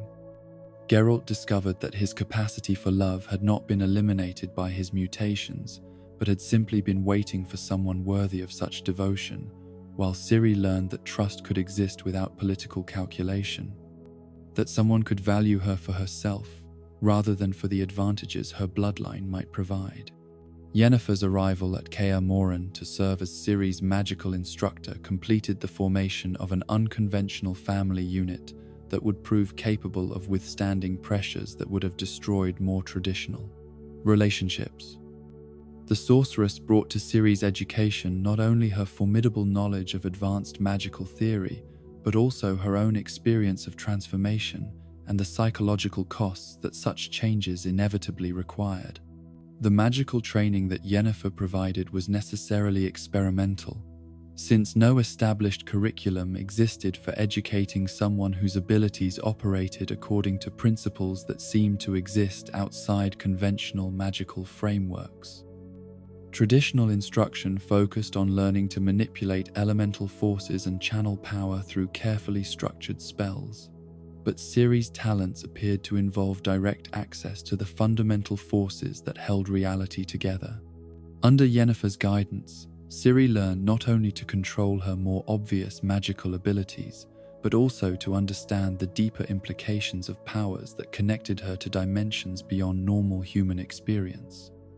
The theoretical framework that the sorceress provided helped Ciri recognize that her abilities carried responsibilities that extended far beyond her personal desires or immediate circumstances. The peaceful period of training and family formation at Kaer Morhen was shattered when political forces beyond their control made it impossible to maintain their refuge from the larger conflicts consuming the continent. The Lodge of Sorceresses, recognizing Ciri's potential value as both a magical practitioner and a political symbol, began making increasingly urgent demands that she be placed under their supervision for her own protection and the benefit of the magical community as a whole. The confrontation that resulted from these demands revealed fundamental differences in how different parties viewed Ciri's future and obligations. The Lodge saw her as a resource whose exceptional abilities created responsibilities to serve causes larger than her personal preferences, while Geralt and Yennefer insisted that her autonomy and happiness were more important than any political or magical considerations that others might try to impose upon her. The magical duel that erupted on the Isle of Thaned when these conflicts reached their breaking point provided Ciri with her first opportunity to demonstrate powers that exceeded anything her teachers had anticipated. The dimensional instabilities created by the battling sorceresses opened pathways between realities that she was somehow able to perceive and navigate, allowing her to escape from those who would have controlled her destiny by stepping outside normal space and time entirely. But this escape came at the cost of separation from the adoptive family that had provided her with the only stability and genuine affection she had known since childhood. The worlds she found herself traversing during this period of enforced independence were alien and often hostile, populated by creatures and governed by physical laws that bore no resemblance to anything her previous experience had prepared her to understand. Her journey through these alternate realities served as a form of education that no conventional instruction could have provided, teaching her about the nature of existence itself while also forcing her to develop survival skills and moral principles that were entirely her own creation. Each world she visited presented unique challenges that required creative responses, preventing her from becoming dependent on any single approach to problem solving, while gradually expanding her understanding of what was possible when conventional limitations were transcended. The desert world, where she spent several months learning to survive in an environment that was actively hostile to human life, taught her about endurance and resource management, while also providing her first experience with beings whose consciousness operated according to principles fundamentally different from human psychology. The vampiric creatures she encountered there were not evil in any conventional sense, but their nature was so alien that communication required her to develop forms of empathy that went beyond ordinary human understanding. The world of the Ain El, where she was eventually taken by the elven sage Avalash, provided her with access to knowledge about the Elder Blood and its significance that had been preserved by beings whose lifespans allowed them to remember events that had occurred centuries before her birth. But this education came with its own costs, as she learned that the abilities she had inherited were part of a larger pattern of cosmic forces that cared nothing for individual desires or human-scale moral considerations. The Ain El's interest in her stemmed not from any concern for her personal welfare, but from their recognition that she represented a potential solution to problems that threatened their own long-term survival. Their world was slowly dying, becoming uninhabitable through processes that their science could analyze but not reverse, and they saw her dimensional traveling abilities as offering possibilities for escape that would otherwise be unavailable to them. The time she spent among the Ainel was marked by internal conflicts between her growing understanding of cosmic responsibilities and her desire to return to the people who had shown her genuine love and acceptance. The knowledge she gained about the larger patterns of reality that her abilities could influence was invaluable, but it also created a burden of awareness that made it difficult to maintain the optimism and moral clarity that had sustained her through her earlier trials. Avalok's instruction provided her with theoretical frameworks for understanding her powers that went far beyond anything Yennefer had been able to teach. But his clinical approach to her education lacked the emotional support that she needed to process the implications of what she was learning. The ancient elf viewed her as a fascinating specimen whose development should be guided according to principles of optimal efficiency rather than human concepts of happiness or fulfillment. The relationship that developed between them was complex and troubling, marked by intellectual respect and mutual recognition of exceptional ability, but lacking the warmth and unconditional acceptance that had characterized her relationships with Geralt and Yennefer. Avalok's ultimate goal was to use her abilities to serve his people's needs, regardless of whether such service aligned with her own desires or moral convictions.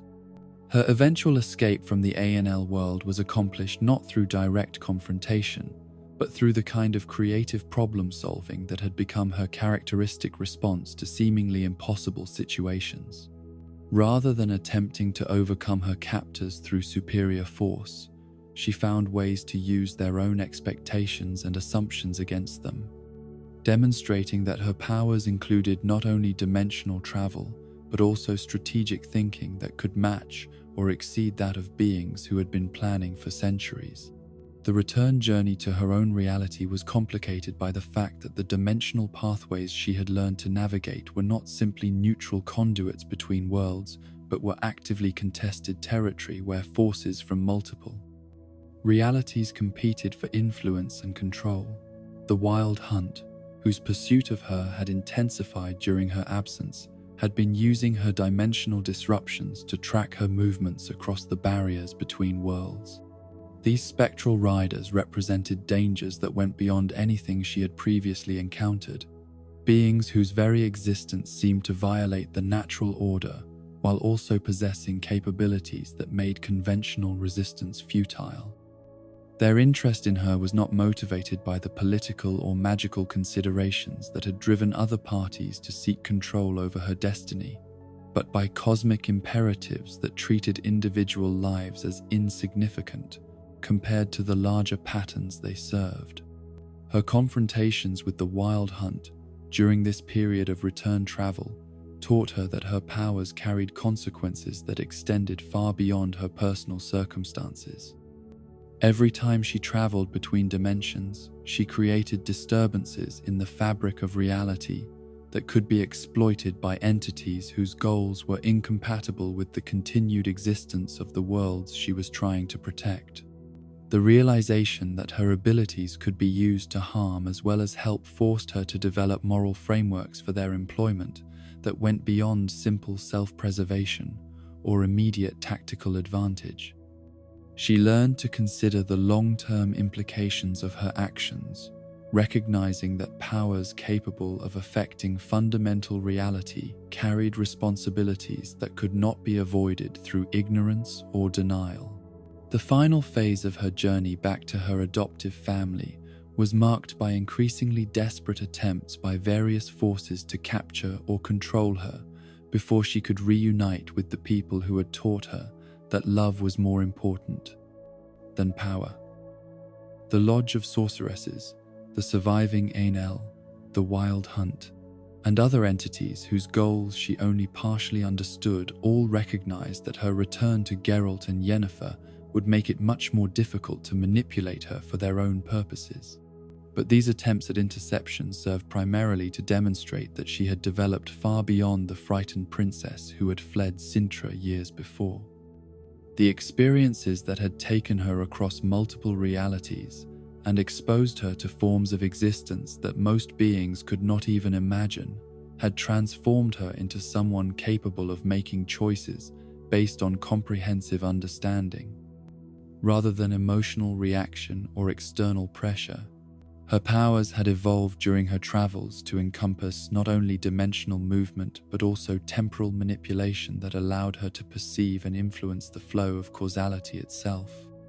She could see the potential consequences of different courses of action extending far into the future, while also understanding how events in the present were connected to patterns that had been established in the distant past.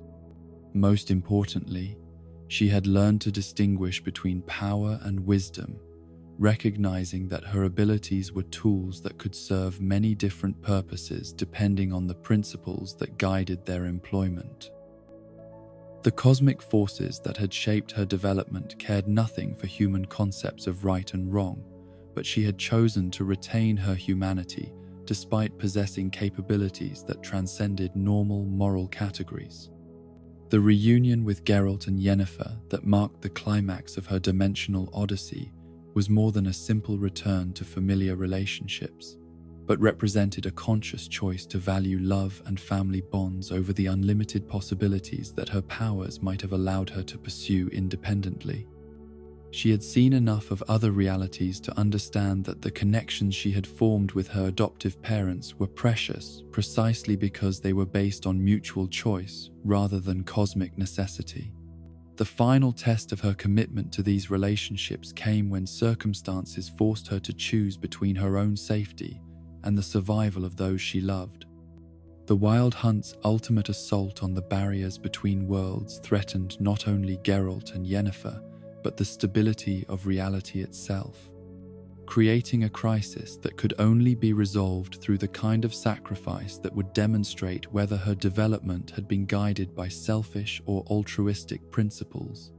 Her decision to use her powers to save rather than to escape, to protect others even when doing so placed her in mortal danger, represented the culmination of a moral development that had been occurring throughout her journey across multiple realities. The frightened child who had fled Sintra had become someone capable of making choices based on love rather than fear, wisdom rather than power, service rather than self-interest. The apparent death that resulted from her intervention in the cosmic crisis was not an ending but a transformation, a demonstration that consciousness capable of transcending dimensional boundaries could also transcend the normal limitations of mortality itself. Her rescue of Geralt and Yennefer from whatever realm they had been transported to proved that her abilities had evolved to encompass not only travel between existing realities but the creation of new possibilities where none had existed before. The island paradise where they found refuge after their trials was both a place and a state of being, a reality shaped by her understanding that love was the fundamental force that connected all existence while also transcending any particular manifestation of it. Here she could finally experience the peace and happiness that her sacrifices had earned while also serving as a guardian against threats that might emerge from the spaces between worlds. Ciri's story represents the possibility of transcendence through conscious choice rather than cosmic compulsion, proof that even beings possessed of godlike powers could retain their essential humanity if they remained committed to principles that valued connection over control, service over domination, love over fear. Her journey from frightened refugee to master of time and space demonstrates that true power lies not in the ability to reshape reality according to personal desire, but in the wisdom to use such abilities in service of values that extend beyond individual existence.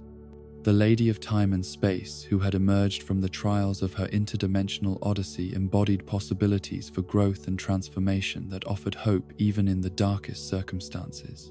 Her example suggested that no matter how desperate situations might appear, conscious beings possessed the capacity to choose responses that could create new possibilities for meaning and connection, even when all conventional options had been exhausted. In the end, Ciri's mastery of powers that allowed her to travel between worlds and manipulate the flow of time itself served primarily to bring her full circle to the recognition that the most important journeys were not those that carried her across vast distances, but those that deepened her understanding of love and service. The infinite possibilities that her abilities represented were valuable not for their own sake, but for the ways they could be employed to protect and nurture the relationships that gave existence meaning and purpose. The wild hunt that had pursued Ciri across the dimensions with relentless determination was far more than a collection of spectral riders seeking to capture a girl whose abilities could serve their purposes. They were the physical manifestation of a cosmic tragedy that had been unfolding for millennia, the cursed remnants of a civilization that had sacrificed everything in pursuit of survival, only to discover that the price of their continued existence was the loss of everything that had made that existence meaningful in the first place. In the distant past, before the conjunction of the spheres had created the mixed reality where humans, elves, dwarves, and monsters coexisted in uneasy balance, the Ain-El had ruled over a world of breathtaking beauty and sophisticated culture. Their civilization had achieved heights of artistic and intellectual accomplishment that surpassed anything that would ever be attained in the post-conjunction era, creating works of art that could reshape the emotions of those who experienced them, and scientific discoveries that allowed them to manipulate the fundamental forces of reality with precision that bordered on the divine. But this golden age of elvish achievement had been built upon foundations that contained the seeds of its own destruction. The Ain-El had developed their magical and technological capabilities to such extraordinary levels that they had begun to transcend the natural limitations that governed ordinary existence, pushing beyond boundaries that had been established not through arbitrary cosmic law, but through the fundamental requirements of sustainable life within a finite universe.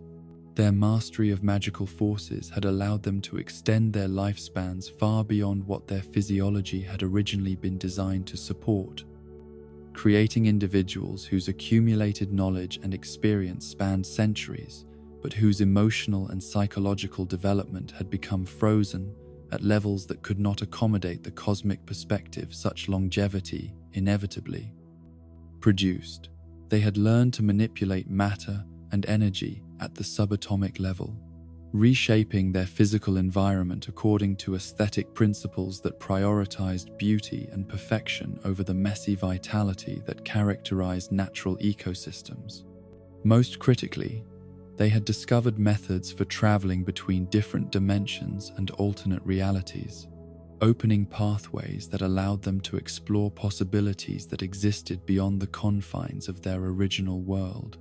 This ability had initially seemed like the ultimate achievement of their civilization, proof that they had transcended every limitation that had constrained previous generations and gained access to infinite possibilities for growth and discovery. But the exploration of alternate dimensions had brought them into contact with forces and entities that existed according to principles fundamentally different from those that governed their own reality. Some of these encounters had been beneficial, providing access to new forms of knowledge and energy that enhanced their already impressive capabilities. Others had been neutral, offering glimpses of realities so alien that they provided no practical benefits but expanded their understanding of what existence could encompass. The encounters that would prove most significant for their ultimate fate were those that exposed them to forms of entropy and decay that operated according to laws their science could analyze but not counter. These destructive forces were not malevolent in any conscious sense, but represented natural processes that worked to prevent any single reality from achieving the kind of perfect stability that the Ain-El had been attempting to create within their own world. The realization that their pursuit of perfection was fundamentally incompatible with the cosmic principles that governed the multiverse created a crisis that challenged every assumption upon which their civilization had been built. They could continue developing their magical and technological capabilities, but doing so would inevitably attract the attention of entropic forces that would eventually destroy everything they had created. They could attempt to limit their development and accept natural constraints, but their culture had become so dependent on continuous advancement that stagnation would lead to decay from within. The solution they eventually adopted represented a compromise that satisfied neither their desire for continued growth nor their need for long-term survival, but which seemed to offer the best chance of preserving something essential from their civilization, even if the cost proved to be enormous. They would use their mastery of dimensional travel to escape from their dying world, but the process would require them to sacrifice their physical forms and exist as spectral entities whose connection to normal reality was tenuous at best. The transformation that created the Wild Hunt was accomplished through magical workings that pushed even their extraordinary capabilities to their absolute limits, requiring the combined efforts of their greatest mages and the willing sacrifice of thousands of volunteers whose life force provided the energy necessary to complete the process. The ritual itself took place over a period of several years, gradually converting the participants from living beings with physical bodies into something that existed primarily as patterns of consciousness and will that could maintain coherence across dimensional boundaries. The immediate results of this transformation appeared to be successful, allowing the converted Ainel to escape from their dying world and establish themselves as entities capable of traveling freely between realities without being subject to the entropic forces that had threatened their original civilization. They retained their memories, their personalities, and their magical abilities, while gaining forms of existence that seemed to make them effectively immortal and infinitely adaptable to changing circumstances.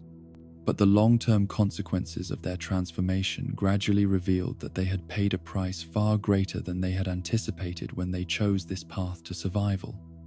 The spectral forms that allowed them to transcend dimensional boundaries also cut them off from the kinds of sensory and emotional experiences that had made their original existence meaningful. They could observe and analyze the realities they visited, but they could not truly participate in them or form the kinds of relationships that provided purpose and satisfaction for conscious beings. More troubling still, their new forms of existence required constant expenditure of energy to maintain coherence, and that energy could only be obtained through processes that caused suffering and destruction in the realities they visited. They had become cosmic parasites, dependent for their continued existence on draining life force from beings who still possessed the kind of vital connection to reality that they had sacrificed in their quest for transcendence. The realization that their survival required them to become predators of the living created internal conflicts that tore apart whatever remained of their original moral and ethical frameworks. Some among them argued that their superior knowledge and capabilities gave them the right to use lesser beings as resources necessary for their own preservation. Others insisted that their transformation had been a mistake that should be reversed, even if doing so meant accepting the death that they had tried to avoid. These philosophical divisions eventually hardened into factional conflicts that prevented them from developing unified responses to the challenges they faced in their new forms of existence. The Wild Hunt that emerged from these conflicts represented the most aggressive faction, those who had concluded that their transformation had not gone far enough, and that true survival required them to abandon entirely the moral constraints that had characterized their original civilization. Under the leadership of Eredin Break Glass, who had been a respected general during their physical existence but had become something far more ruthless in his spectral form, the Wild Hunt began systematic campaigns of predation against realities that contained the kinds of life force they needed to maintain their existence. These raids were conducted with military precision and strategic planning that reflected their accumulated experience. But the methods they employed violated every principle of honor and restraint that had once guided their behavior. The hunt's initial targets were chosen primarily for practical rather than personal reasons, focusing on realities where the inhabitants were too primitive or politically fragmented to mount effective resistance. These early campaigns allowed them to refine their techniques and establish the logistical systems necessary for long-term operations across multiple dimensions, while also providing the energy they needed to maintain their increasingly unstable forms. But as their requirements for life force grew and their methods became more sophisticated, they began targeting more advanced civilizations that possessed resources and capabilities that made them more valuable as sources of the energy they required.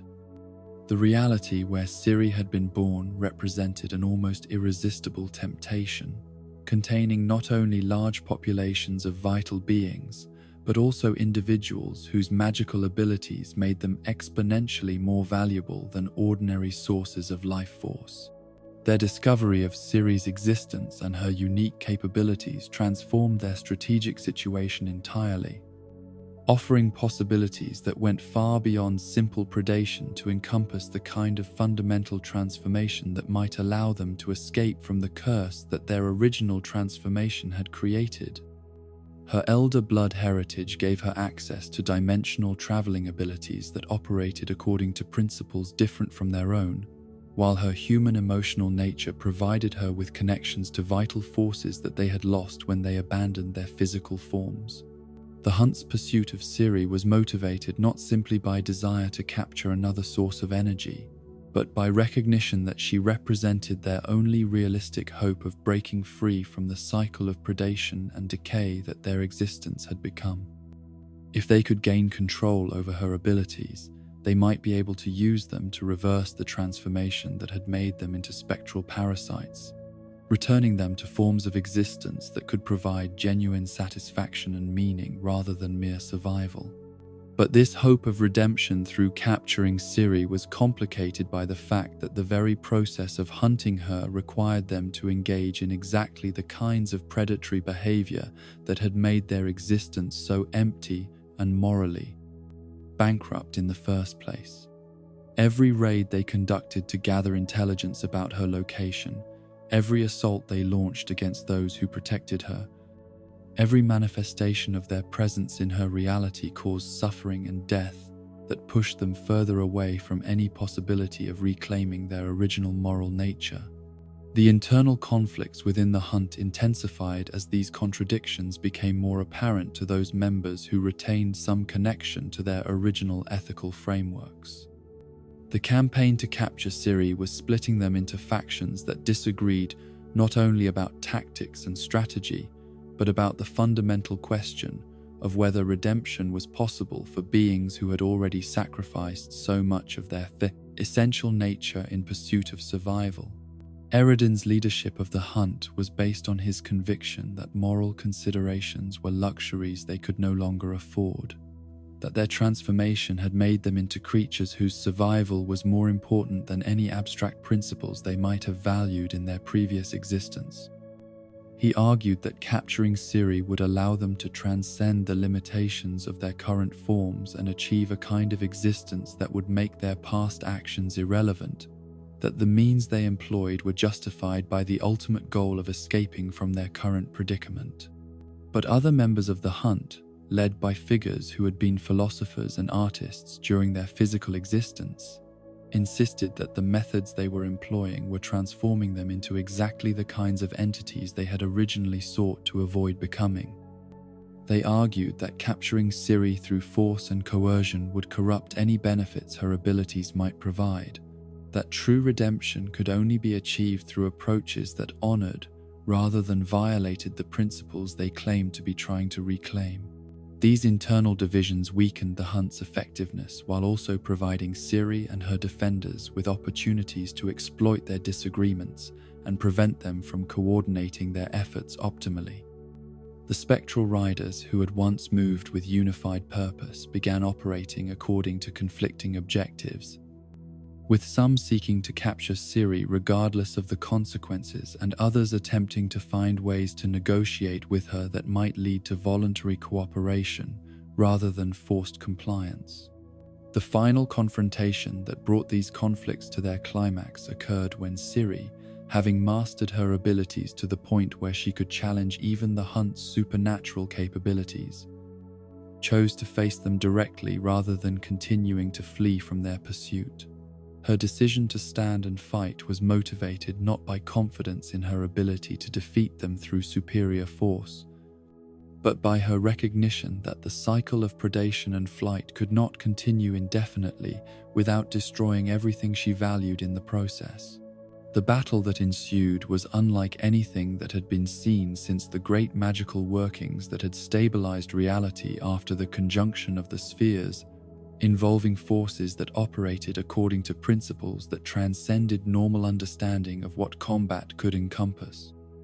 Ciri's attacks were not directed primarily at the physical manifestations of the hunt, but at the magical bindings that maintained their spectral existence, while they attempted to overwhelm her defenses and capture her through coordinated assaults that drew upon centuries of accumulated experience. But the true turning point of the confrontation came not through superior magical technique or strategic advantage, but through Ciri's decision to offer the hunt something they had not expected: the possibility of redemption that did not require her enslavement or the destruction of others. Her mastery of dimensional travel had shown her realities where the kind of transformation the Ain El had undergone could be reversed, where beings who had become spectral parasites could reclaim physical forms and vital connections to existence that would make predation unnecessary. The offer she presented to them was simultaneously generous and demanding, providing them with a path to redemption that would require them to abandon the predatory behaviors that had sustained their existence, while also accepting responsibility for the suffering they had caused during their centuries of Sainjan. Spectral existence. She would use her abilities to help them find a reality where they could rebuild their civilization according to principles that honored rather than exploited the life force they needed to survive, but only if they were willing to transform themselves once again, abandoning the power and freedom that their spectral forms provided in exchange for the limitations and responsibilities that came with genuine life. Eredin's response to this offer revealed the depth of the corruption that had infected his character during his time as leader of the hunt.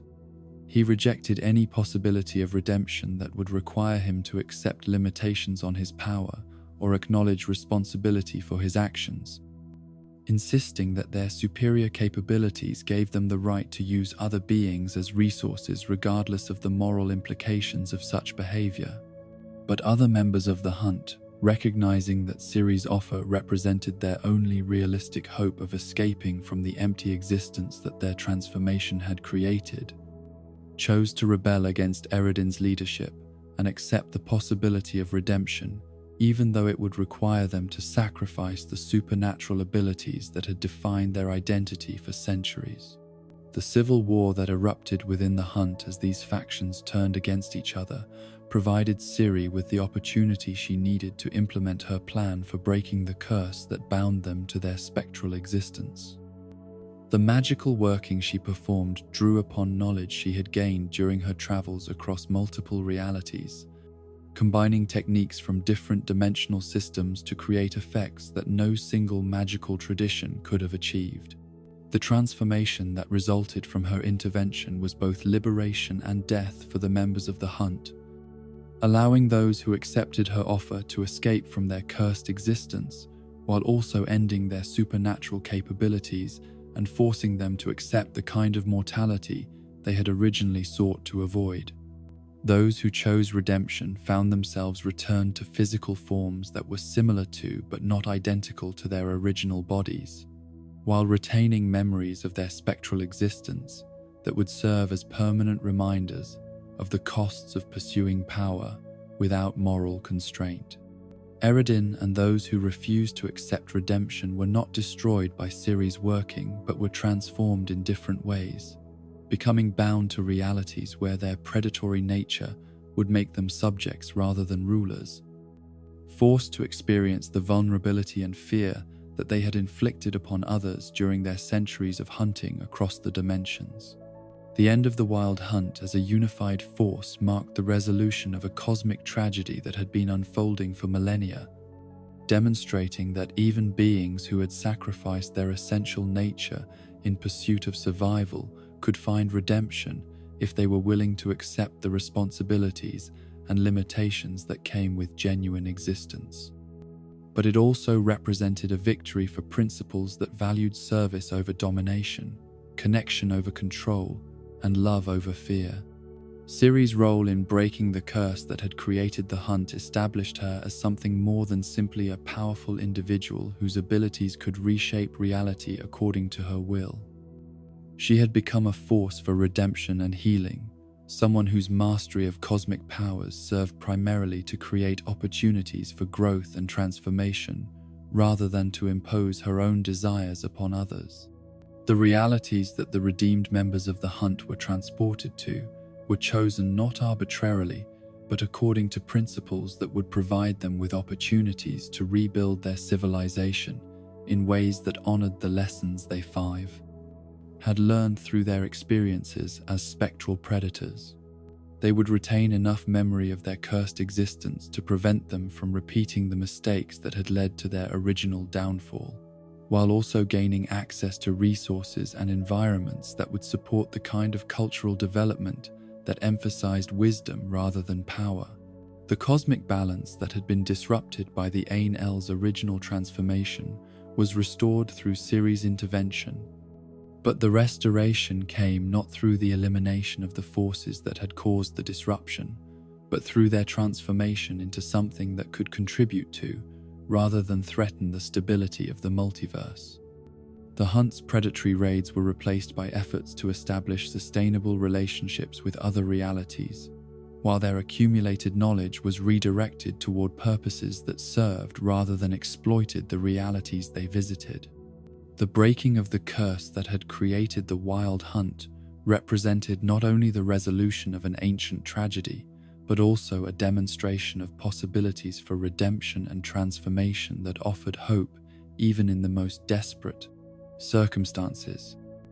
Ciri's example suggested that conscious beings possessed the capacity to choose responses to cosmic challenges that could create new possibilities for meaning and connection, even when all conventional options had been exhausted. In the end, the Wild Hunt's pursuit of Ciri had led them not to the domination and control they had sought, but to the kind of redemption and transformation that they had believed was impossible for beings who had sacrificed so much of their essential nature in pursuit of survival. The curse that had bound them to centuries of empty predation was broken not through force but through the offer of genuine alternatives that honored both their need for continued existence and the moral requirements of sustainable life. Within a universe that was home to countless forms of consciousness and experience, the resolution of the Wild Hunt story stood as testament to the possibility that even the most corrupted and desperate beings could find redemption if they were willing to accept the responsibilities and limitations that came with genuine existence, proof that love and service could triumph over fear and domination, even when the stakes involved the fundamental nature of reality itself.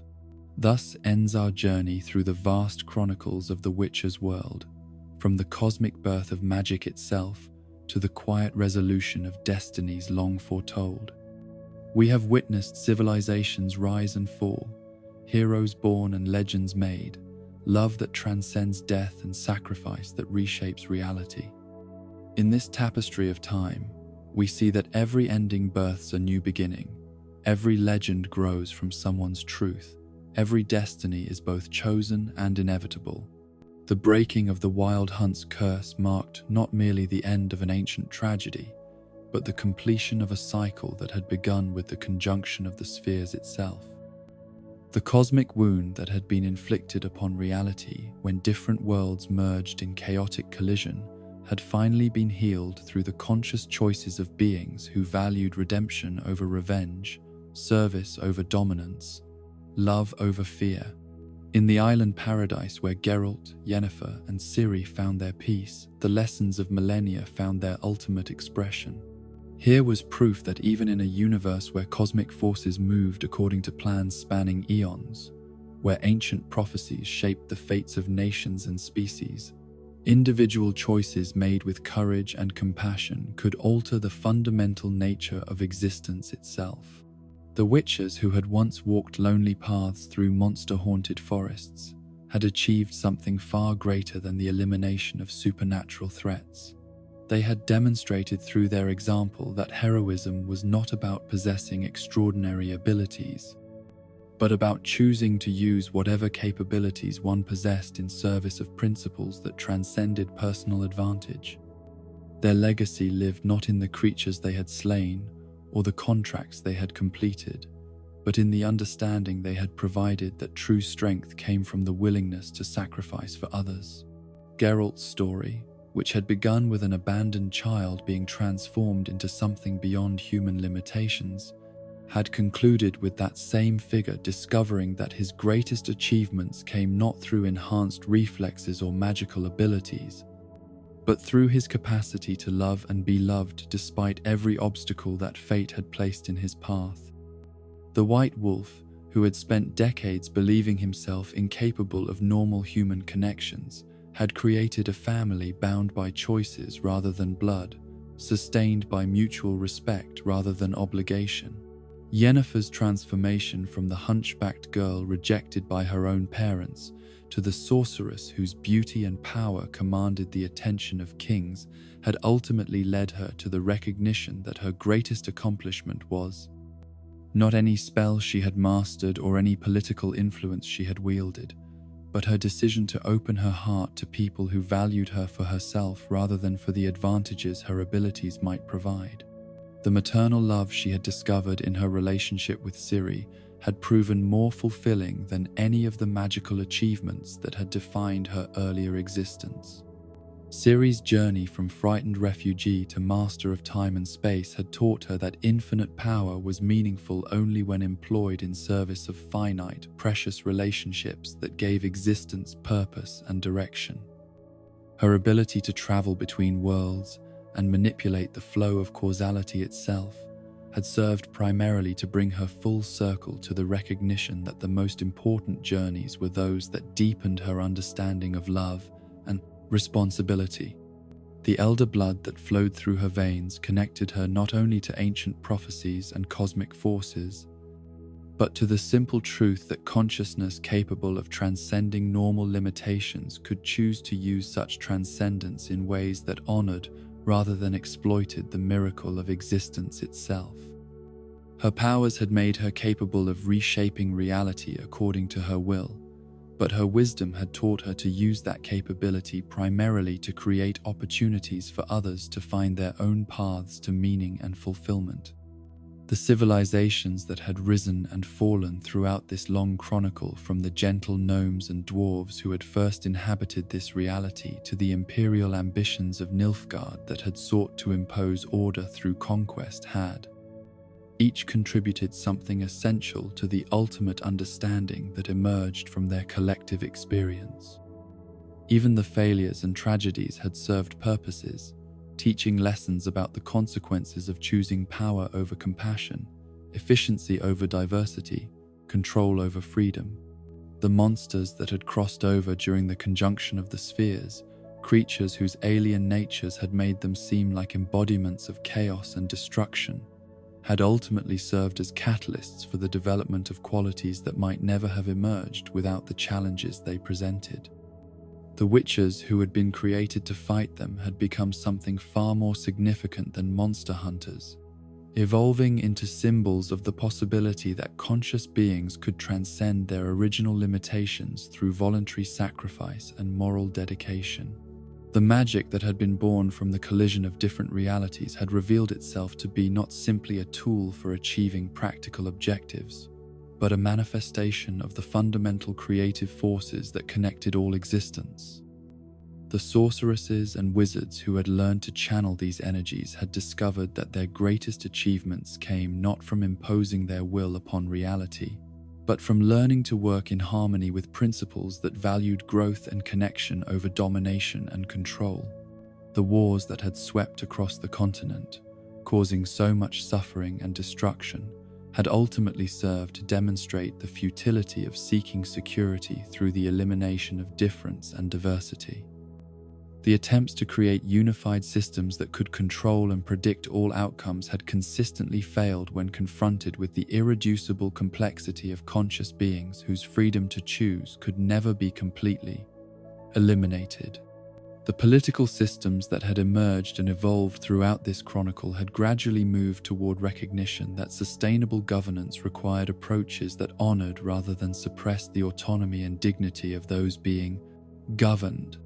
The most successful societies had been those that found ways to coordinate collective action while preserving space for individual excellence and moral independence.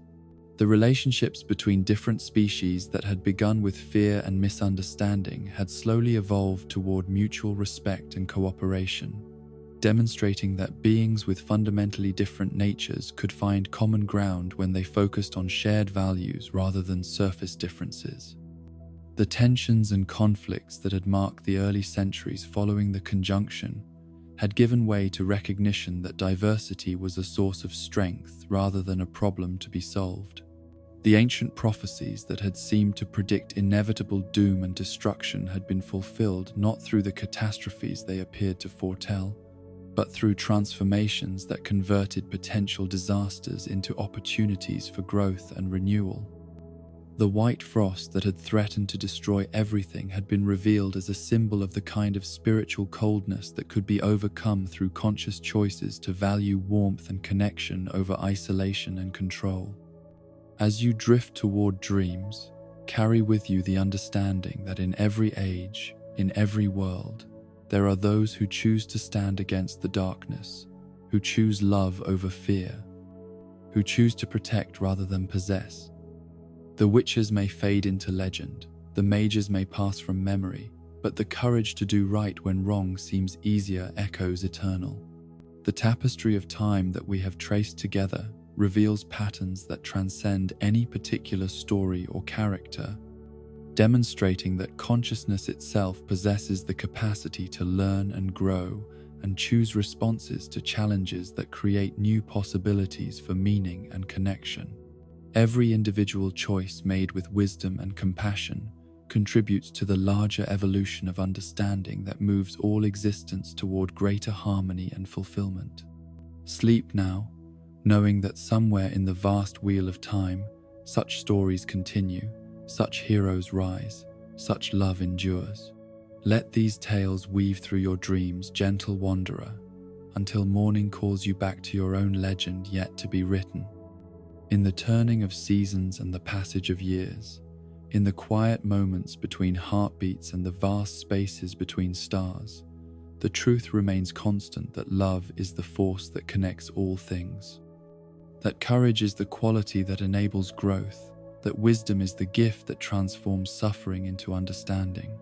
The chronicles end, but the principles they illuminate continue, written not in books or memories, but in the choices made by conscious beings who recognize that their individual actions contribute to the collective story of existence itself. Rest in peace, knowing that your own choices matter, that your own capacity for love and service adds to the sum total of light in a universe that needs every spark of warmth and wisdom it can gather.